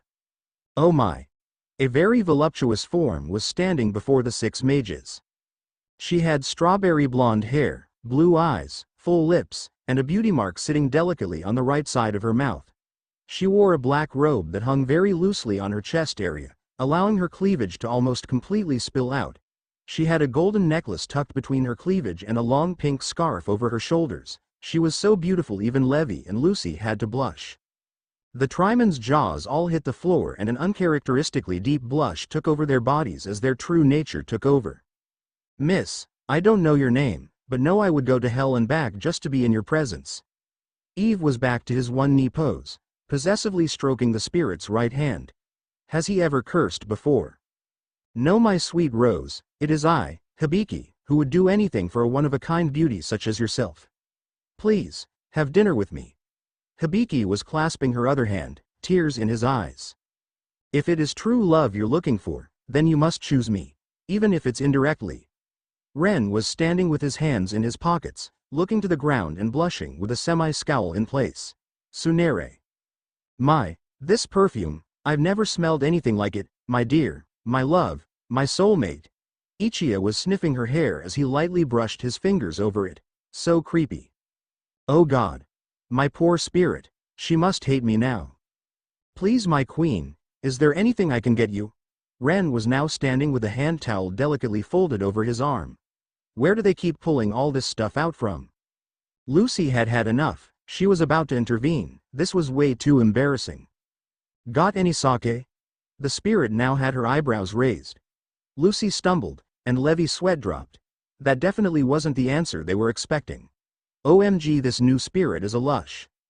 On second thought, hold the sake. You, Blondie. The spirit was now pointing at Lucy, giving her an authoritative look demanding compliance. Why yes ma'am. Lucy was standing to attention. Are you Lucy? She now had her arms crossed, pushing up her cleavage and causing the Trimans to nosebleed, one eyebrow cocked. Yes, that's me. Lucy gave a hesitant smile. This spirit seemed rather serious, minus the sake request a minute ago. Then in a matter of seconds she was being completely smothered. Yai, you summoned me. Yukitake told me all about it. All us Gote 13 soldiers have been making bets on who would be called to fight next, and I ween. I'm Rangaku. Rangaku Matsumoto, lieutenant of the 10th Division. What can I do for you? She was still holding Lucy in an over-the-top embrace. Levi was waving her arms, seeing her friend beginning to turn blue. Man, this woman has a grip. Matsumoto-san. I don't think Lucy can breathe. Levi hesitantly spoke up, a little taken aback by this spirit's antics. She was rather eccentric. Oh, oops. Sorry about that. Matsumoto finally released the celestial mage, scratching the back of her head. So, who do I have to destroy?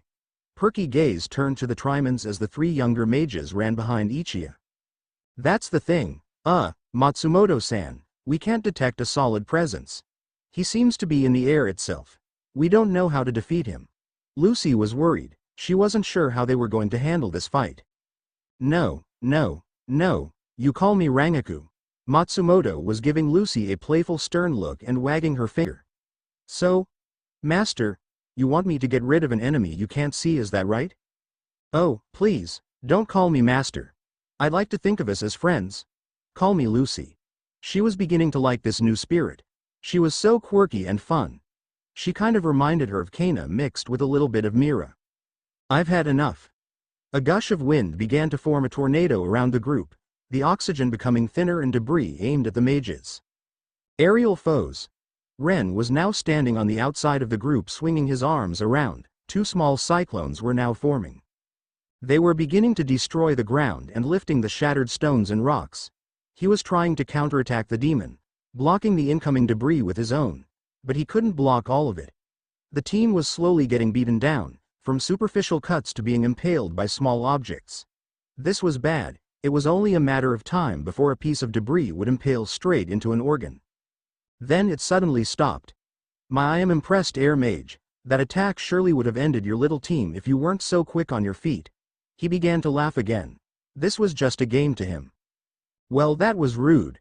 Rangaku was pushing her hair out of her face and fixing her robes when she felt a dull throbbing pain in her heart.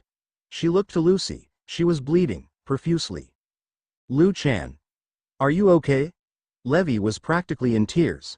Lucy was bleeding pretty badly from her torso, a piece of stone sticking out.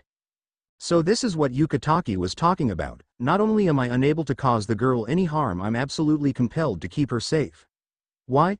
Rangaku could feel the anger in her rising. She was there to protect the girl and she had been injured on her watch. Her pride as a Shinigami and the lieutenant of the 10th Division was on the line. She'd make him pay. Lucy suddenly felt something being wrapped around her. Rangaku had taken her pink scarf off and was using it to splint her wound, and she looked angry. I apologize, Lucy. I should have been more vigilant. She gave Lucy a quick glance. She was beyond angry. She was absolutely pissed. An air creature, huh? It's obvious you don't have a solid form at the moment, which I'm sure is part of your technique. But since you are a living being, you must have a body. Shall I assume you've simply made it thin out to take the anatomy of the surrounding air? Rangaku was now standing, katana unsheathed.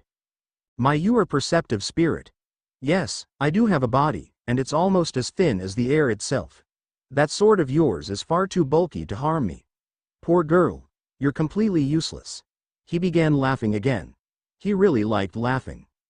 Rangaku smirked. Oh, this guy was gonna get it. Is that right? We'll just have to see about that. Growl Hineka. Her blade suddenly turned into ash, barely visible to everyone. What did you just do? The demon was confused. Where did her sword go?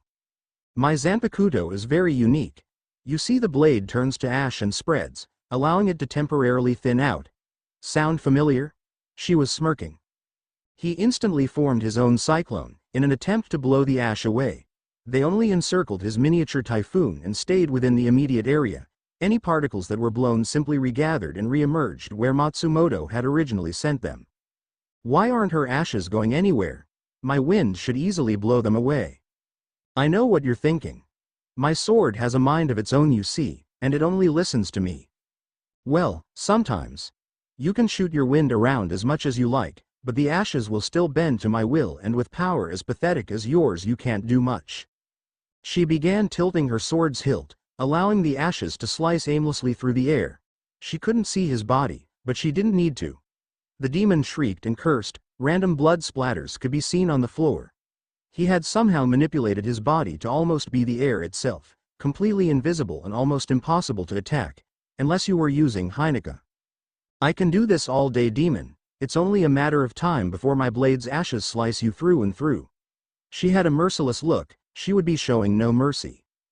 The demon began pulling himself back together. In more physical form than the first one he showed the group, he was becoming completely whole and bleeding.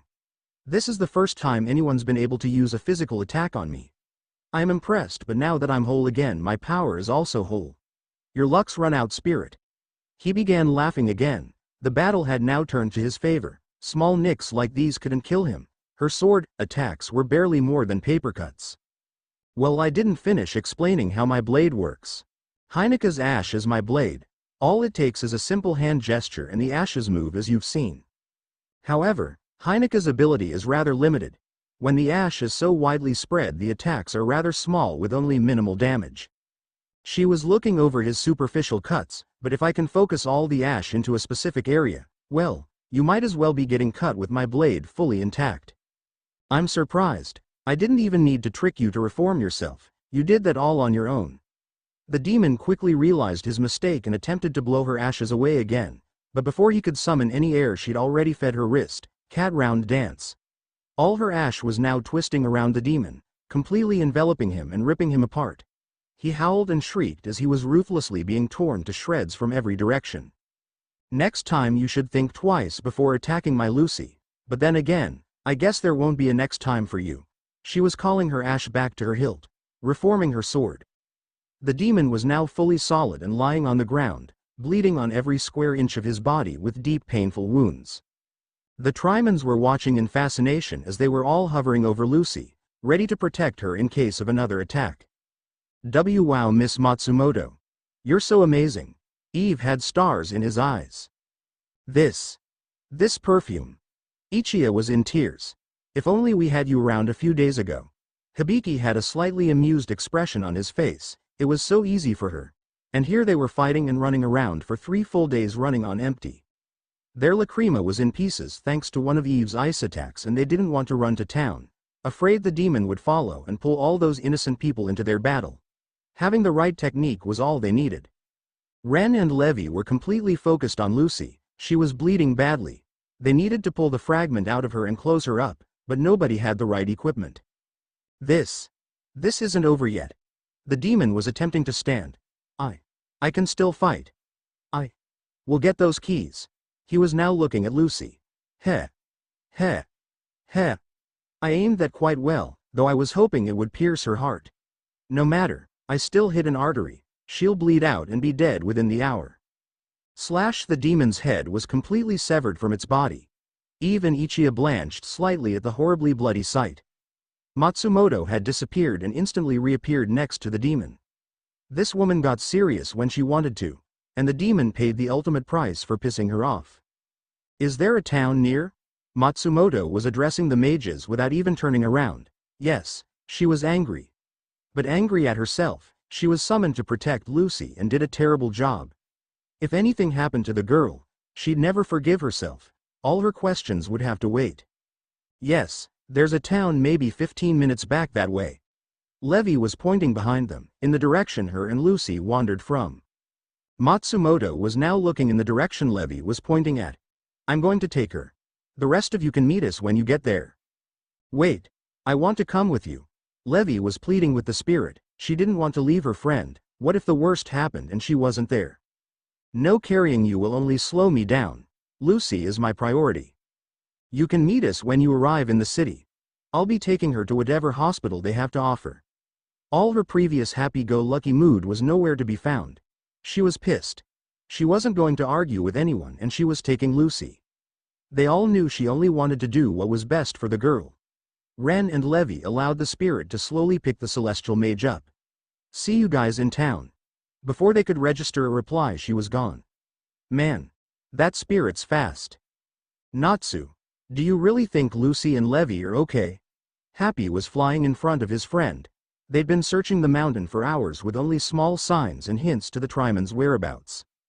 Of course she is happy. They're safe in town. Natsu was walking with his hands leisurely placed behind his head, looking towards the sky. They really didn't find anything useful, maybe the others had better luck. That's not what I mean, Natsu. Gajeel was pretty rough back there with what he said. I'm sure Lucy and Levi are really sad right now. Happy landed on Natsu's shoulder. Sadness was written all over his face. He knew Gajeel's words had hurt the girls, especially Lucy. Yeah, I know. I didn't agree with it either. Lucy's a mage, if she wants to come out and help, she should be able to. Natsu had a slight scowl. He didn't like the way the situation was handled, but he was still too affected by his motion sickness on top of his wounds to vouch for his friend. But deep down inside, he was a little relieved to know Lucy was in a safe place. Natsu. Gray and Urza came crashing through the bushes, panic-stricken.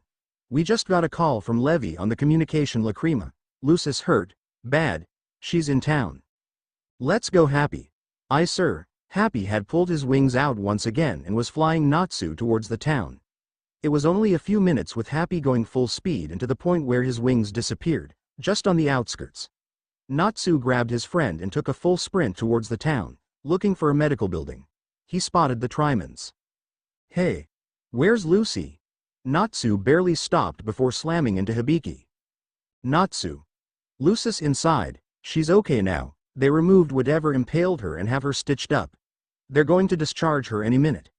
Hibiki had his hands up trying to calm the Dragon Slayer down. He was really fired up. Who did this? He was actually on fire now. It's okay, Natsu. Lucy's spirit already killed the demon. Made him suffer a little before too. Ren was taking the same stance as Hibiki, now trying to calm the boy down. He's lucky. I would have done a lot worse. Natsu was still seething. Hibiki and Ren flinched a little. Natsu. Levi and Lucy came walking out. Lucy in a wheelchair. Lucy. What happened? Oh God, you can't walk anymore. So cruel. Happy was bawling in Lucy's lap. What a drama queen. No, Happy, I'm fine. Just a nasty lil cut. I have to leave in a wheelchair, it's hospital protocol. Lucy was now petting his head trying to get him to stop crying. It really wasn't necessary. Lucy. What happened? Natsu now had both hands on either side of the wheelchair's arm rests. His nose was almost touching Lucy's. Natsu. It's okay really, I'm fine. My spirit got me here before anything serious happened. She had never seen Natsu like this. Sure, he's protective over his friends and gets really worked up, but this was almost dark. So uncharacteristic of him. You're not leaving my sight from here on out. He stood erect, practically boring holes into Lucy's eyes. She couldn't find the words to say, neither could Levi. Lucy. Urza and Gray were now huffing, having ran the whole way. Gray was able to use some of his ice magic as a slip-and slide on all the downhill portions, easily cutting 45 minutes into their journey. Gray was now grasping her wheelchair's arm rests in the same manner Natsu was just moments ago. He was intently scanning her for injury. Guys, it's okay. I'm fine really, my only concern is whether or not I'm going to have a scar. She tried to be as cheery as possible. Her team looked as though they'd been through battle. Were they that worried? Urza, you didn't let me finish on the Lacrima. Lucy was bleeding pretty bad, but she was brought to the hospital so fast that it was practically nothing. Levi had her hands up, trying to calm her team down. You said she was bleeding a lot. Urza was still a little frazzled and still getting over the initial shock of thinking her closest girlfriend was about to die. I know I did, and she was. The doctor said one of her arteries was opened, but they stopped the bleeding before anything critical happened. She's good to go. She can even walk. The wheelchair is just a little rule the hospital has when releasing patients. Urza and Gray both visibly sighed. All the tension they had built up slowly faded away. Where's Gajeel and Lily? Levi was looking left and right. We didn't see him. We just so happened to run into Natsu on our way down. Gray was now standing next to Natsu, noticing his expression. He was still pissed. So what happened to the demon? Gray was casting a glance to where the Trimans were. But they weren't there anymore. Where did they? Urza, truly, your perfume is the best. Ichigo was now floating next to Urza, attempting to hold her hand. Miss Heartfilia, please, don't hesitate to ask for anything. A beautiful woman should never have to go through such pain. Please consider me as your slave until you're fully healed.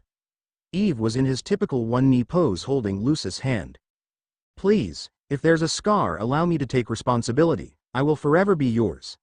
Hibiki now had tears streaming down his face, bowing in front of Lucy. You sacrificed everything for our sakes. I shall give you my life as gratitude. Ren was now standing with his right hand over his heart. Levi, Natsu, and Gray's sweat dropped. Ichigo went flying into the building. Nice Urza.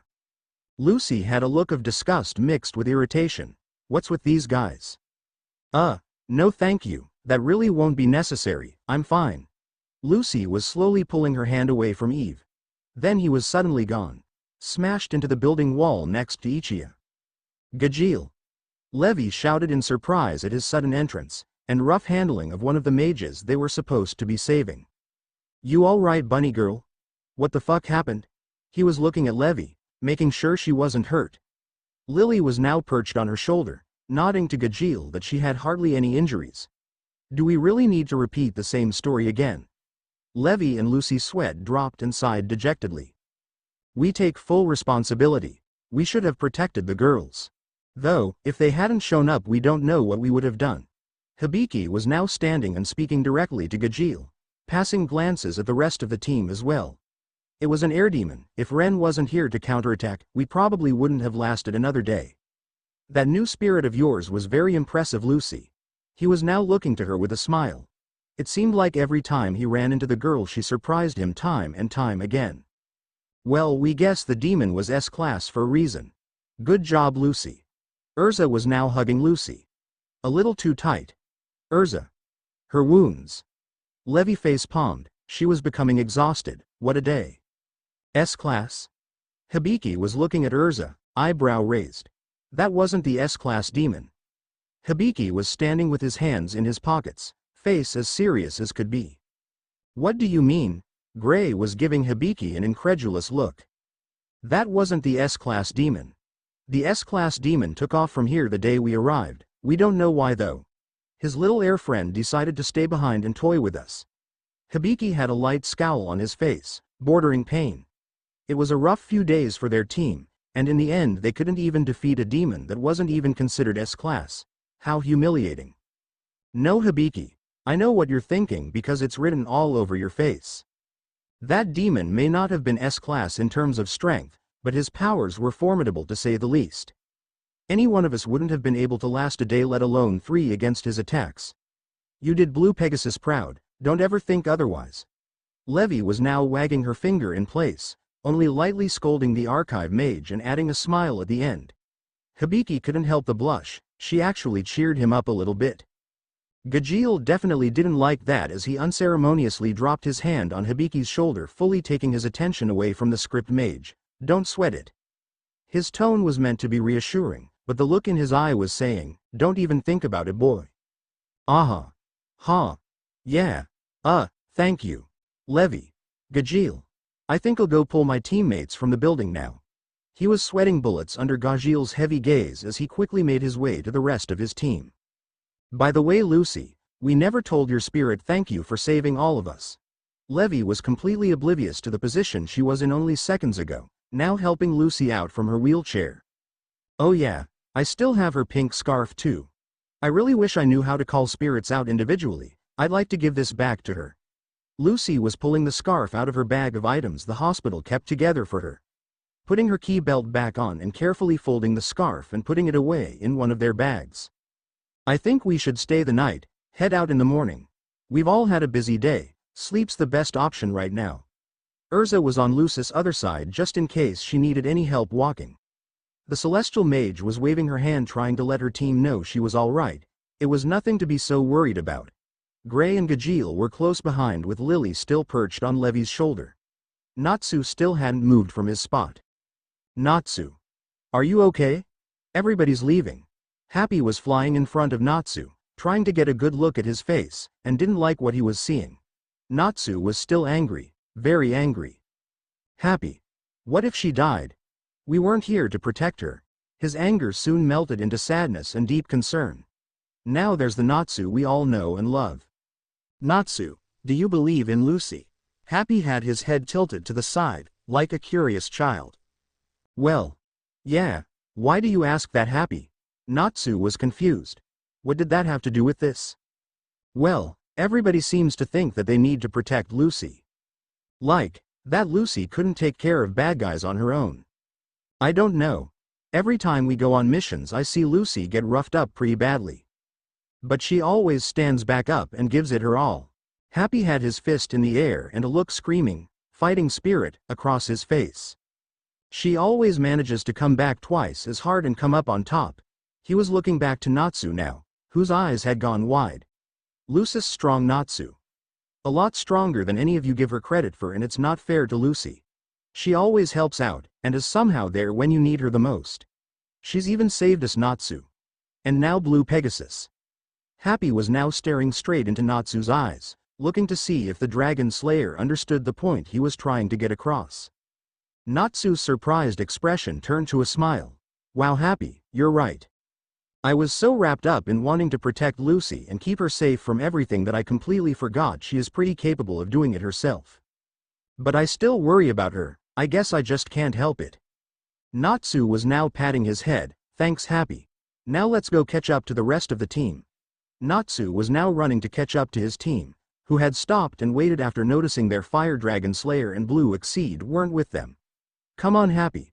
Lucy was now waving and smiling, and Happy couldn't help but smile back. Thanks, Luce. I'm really glad we brought you into the guild. Happy was flying full speed, passing Natsu up and landing on Luce's shoulder. The next morning the team was already on the first train back to Magnolia.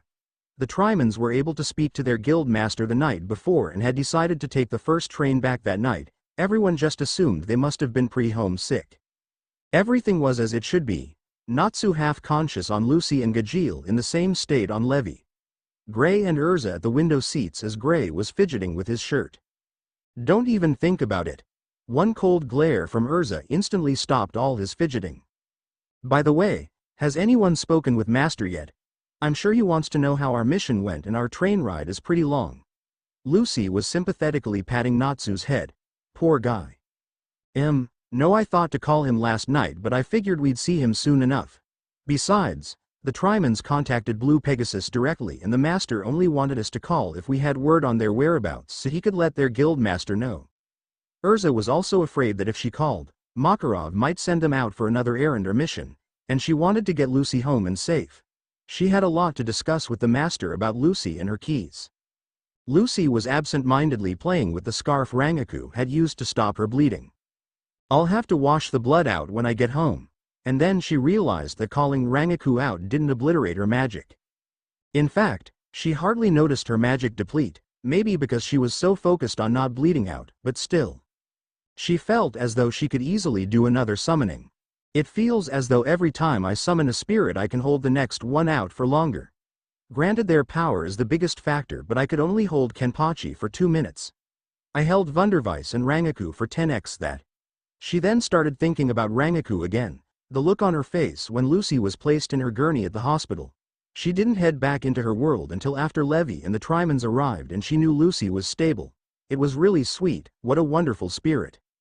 It was nightfall by the time the team arrived in Magnolia. Everyone decided to make a quick stop at their houses to clean up and change before heading to the guild, which was as boisterous as ever.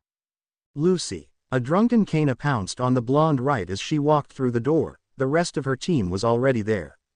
Hey Kana. Lucy winced a little. She still had a healing incision sight. She'd have to see Wendy to speed up her recovery process. Was she even back from her mission yet? We just got back today too. Kana was gesturing to Bacchus and Macau, who were both already drunk at the bar. Oh, has anybody else made it back yet? Lucy was now looking around. The mission they were all given could have taken anywhere from a few days to maybe even a few weeks.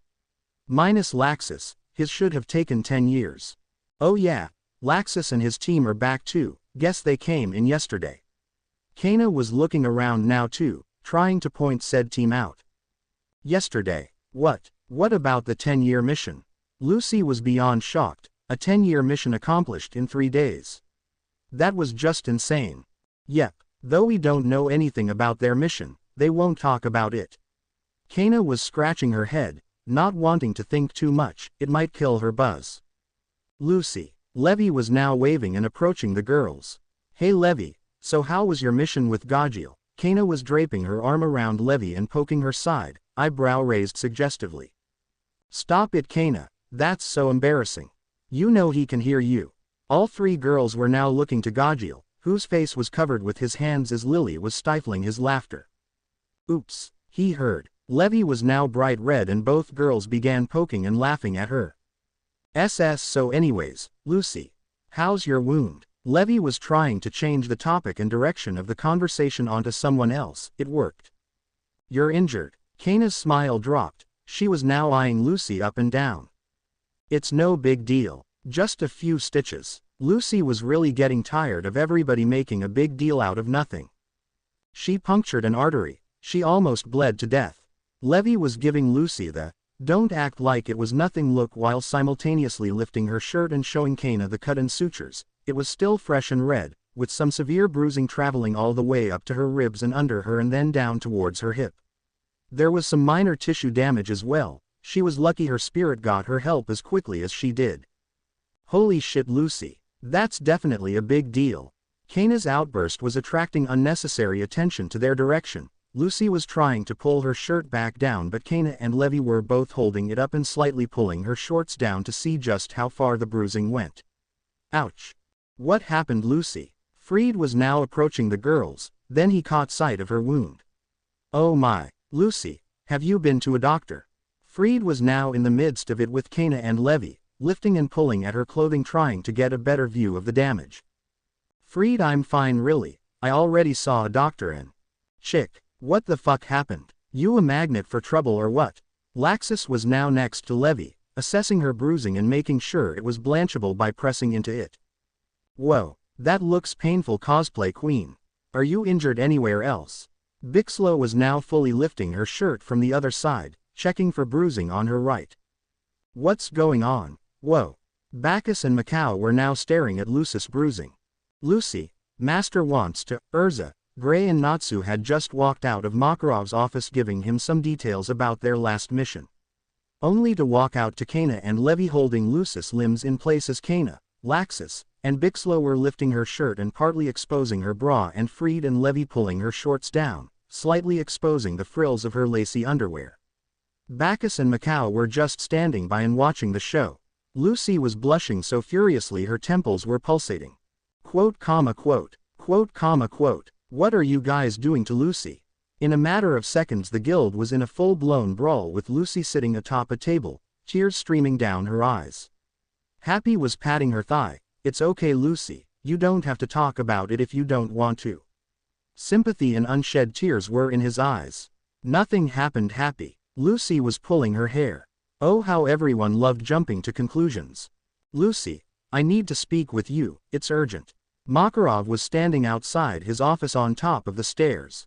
The fact that he didn't even bother breaking up the fight had everybody so curious they simply stopped fighting on their own. Oh, okay, should I have my team with me? Lucy was nervously glancing to Natsu, Urza, and Gray, hoping she could have them in there for support. No Lucy, just you. This is a private matter. Actually, Laxus, would you mind joining us? This actually concerns you too. Lucy and Laxus shared a quick glance before both giving the master a firm nod and heading up the stairs. The guild grew quiet. Please, Laxus, shut the door behind you. Laxus did as he was told and took the seat next to Lucy. Both mages were intently focused on their master. It's about all these high-class missions that have been coming in lately. Makarov gave both blondes a glance to ensure he had their undivided attention. Lucy, the demon on Laxus mission suddenly disappeared soon after he and the Ragenshu arrived. It was as though it lost interest once realizing who came after it. I also spoke to Bob from Blue Pegasus, the S-class demon from their request did the exact same thing. In fact, every team that has been dispatched on their missions hasn't been able to complete their assignments because their demons keep disappearing. Lucy was now looking to Laxus. He briefly made eye contact then was looking back to Makarov. Lucy did the same. Lucy, not only have all their demons disappeared, but your team says they were able to fight the demon once he realized you had the keys. And that on your walk to Dawn City you were ambushed, and the S-class demon of that group was after you. Makarov was giving Lucy a very intent gaze. She began sweating, almost panicking a little. Her team's suspicions were right, the demons were after her and her keys. Your team believes the same thing I do, Lucy. Those demons are after you, and you alone. They want those keys back, Lucy. Then what should I do, Master? I don't want everybody getting hurt because of me. Lucy had tears in her eyes. She really hated feeling like this. A heavy hand found itself on top of Lucy's head. When she followed its owner, her eyes landed on Laxus. Don't be upset, chick. It's our duty as mages to keep the people safe, and if those demons want those keys back this badly, then they plan on doing something a hell of a lot worse than what they're doing right now. Besides, we might protect the people as mages, but we protect each other because we're fairy tale. You're one of use, chick. We stick to our own. Laxus gave Lucy the same cocky grin he always threw out when he knew he was right. Thanks, Laxus, but that doesn't make me feel any better about you guys getting hurt. Lucy was twisting her fingers and looking to her lap. She was playing with the scarf Rangaku had given her again. Laxus is right, Lucy. Whether it's from any other guild or Zerf himself, we protect our family. Besides, if they get those keys back, then something terrible might happen. We can't allow that. I've been in contact with the gentleman from 7 who sent the request for us to destroy the demon and get the keys. I asked him to look into his books and scrolls for anything useful pertaining to the keys. He has a whole team looking into it and has yet to find much of anything, just gibberish. There's no real knowledge in this world about either of them. We must keep them safe, no matter what. So Lucy, my dear, my child, I must ask this of you. Makarov had jumped from his place on the desk and was on his knees in front of Lucy, head bowed. Please, will you please guard those keys? Protect them with your life, and I swear to do everything within my power to protect you as well. You're the only one who can answer this riddle, Lucy. There's so much more to those keys than any of us realized, and we put all our faith and hope into you. Lucy was speechless. She looked to Laxus, who was intently staring at her as well, waiting for an answer. Yes, Master, I will guard these keys for as long as I live. Lucy's tears completely disappeared. Not only was she putting Fairy Tale in a dangerous position, but they were putting her in one as well, and she would gladly accept it. Thank you, Lucy. We're counting on you, as I hope you can count on us to help you through this journey. I've personally asked Laxus to keep an eye on you. Just know if there's ever anything you need, please don't hesitate to ask. Makarov was now standing as Lucy and Laxus both stood to leave, passing glances at each other one more time before heading back to the guild.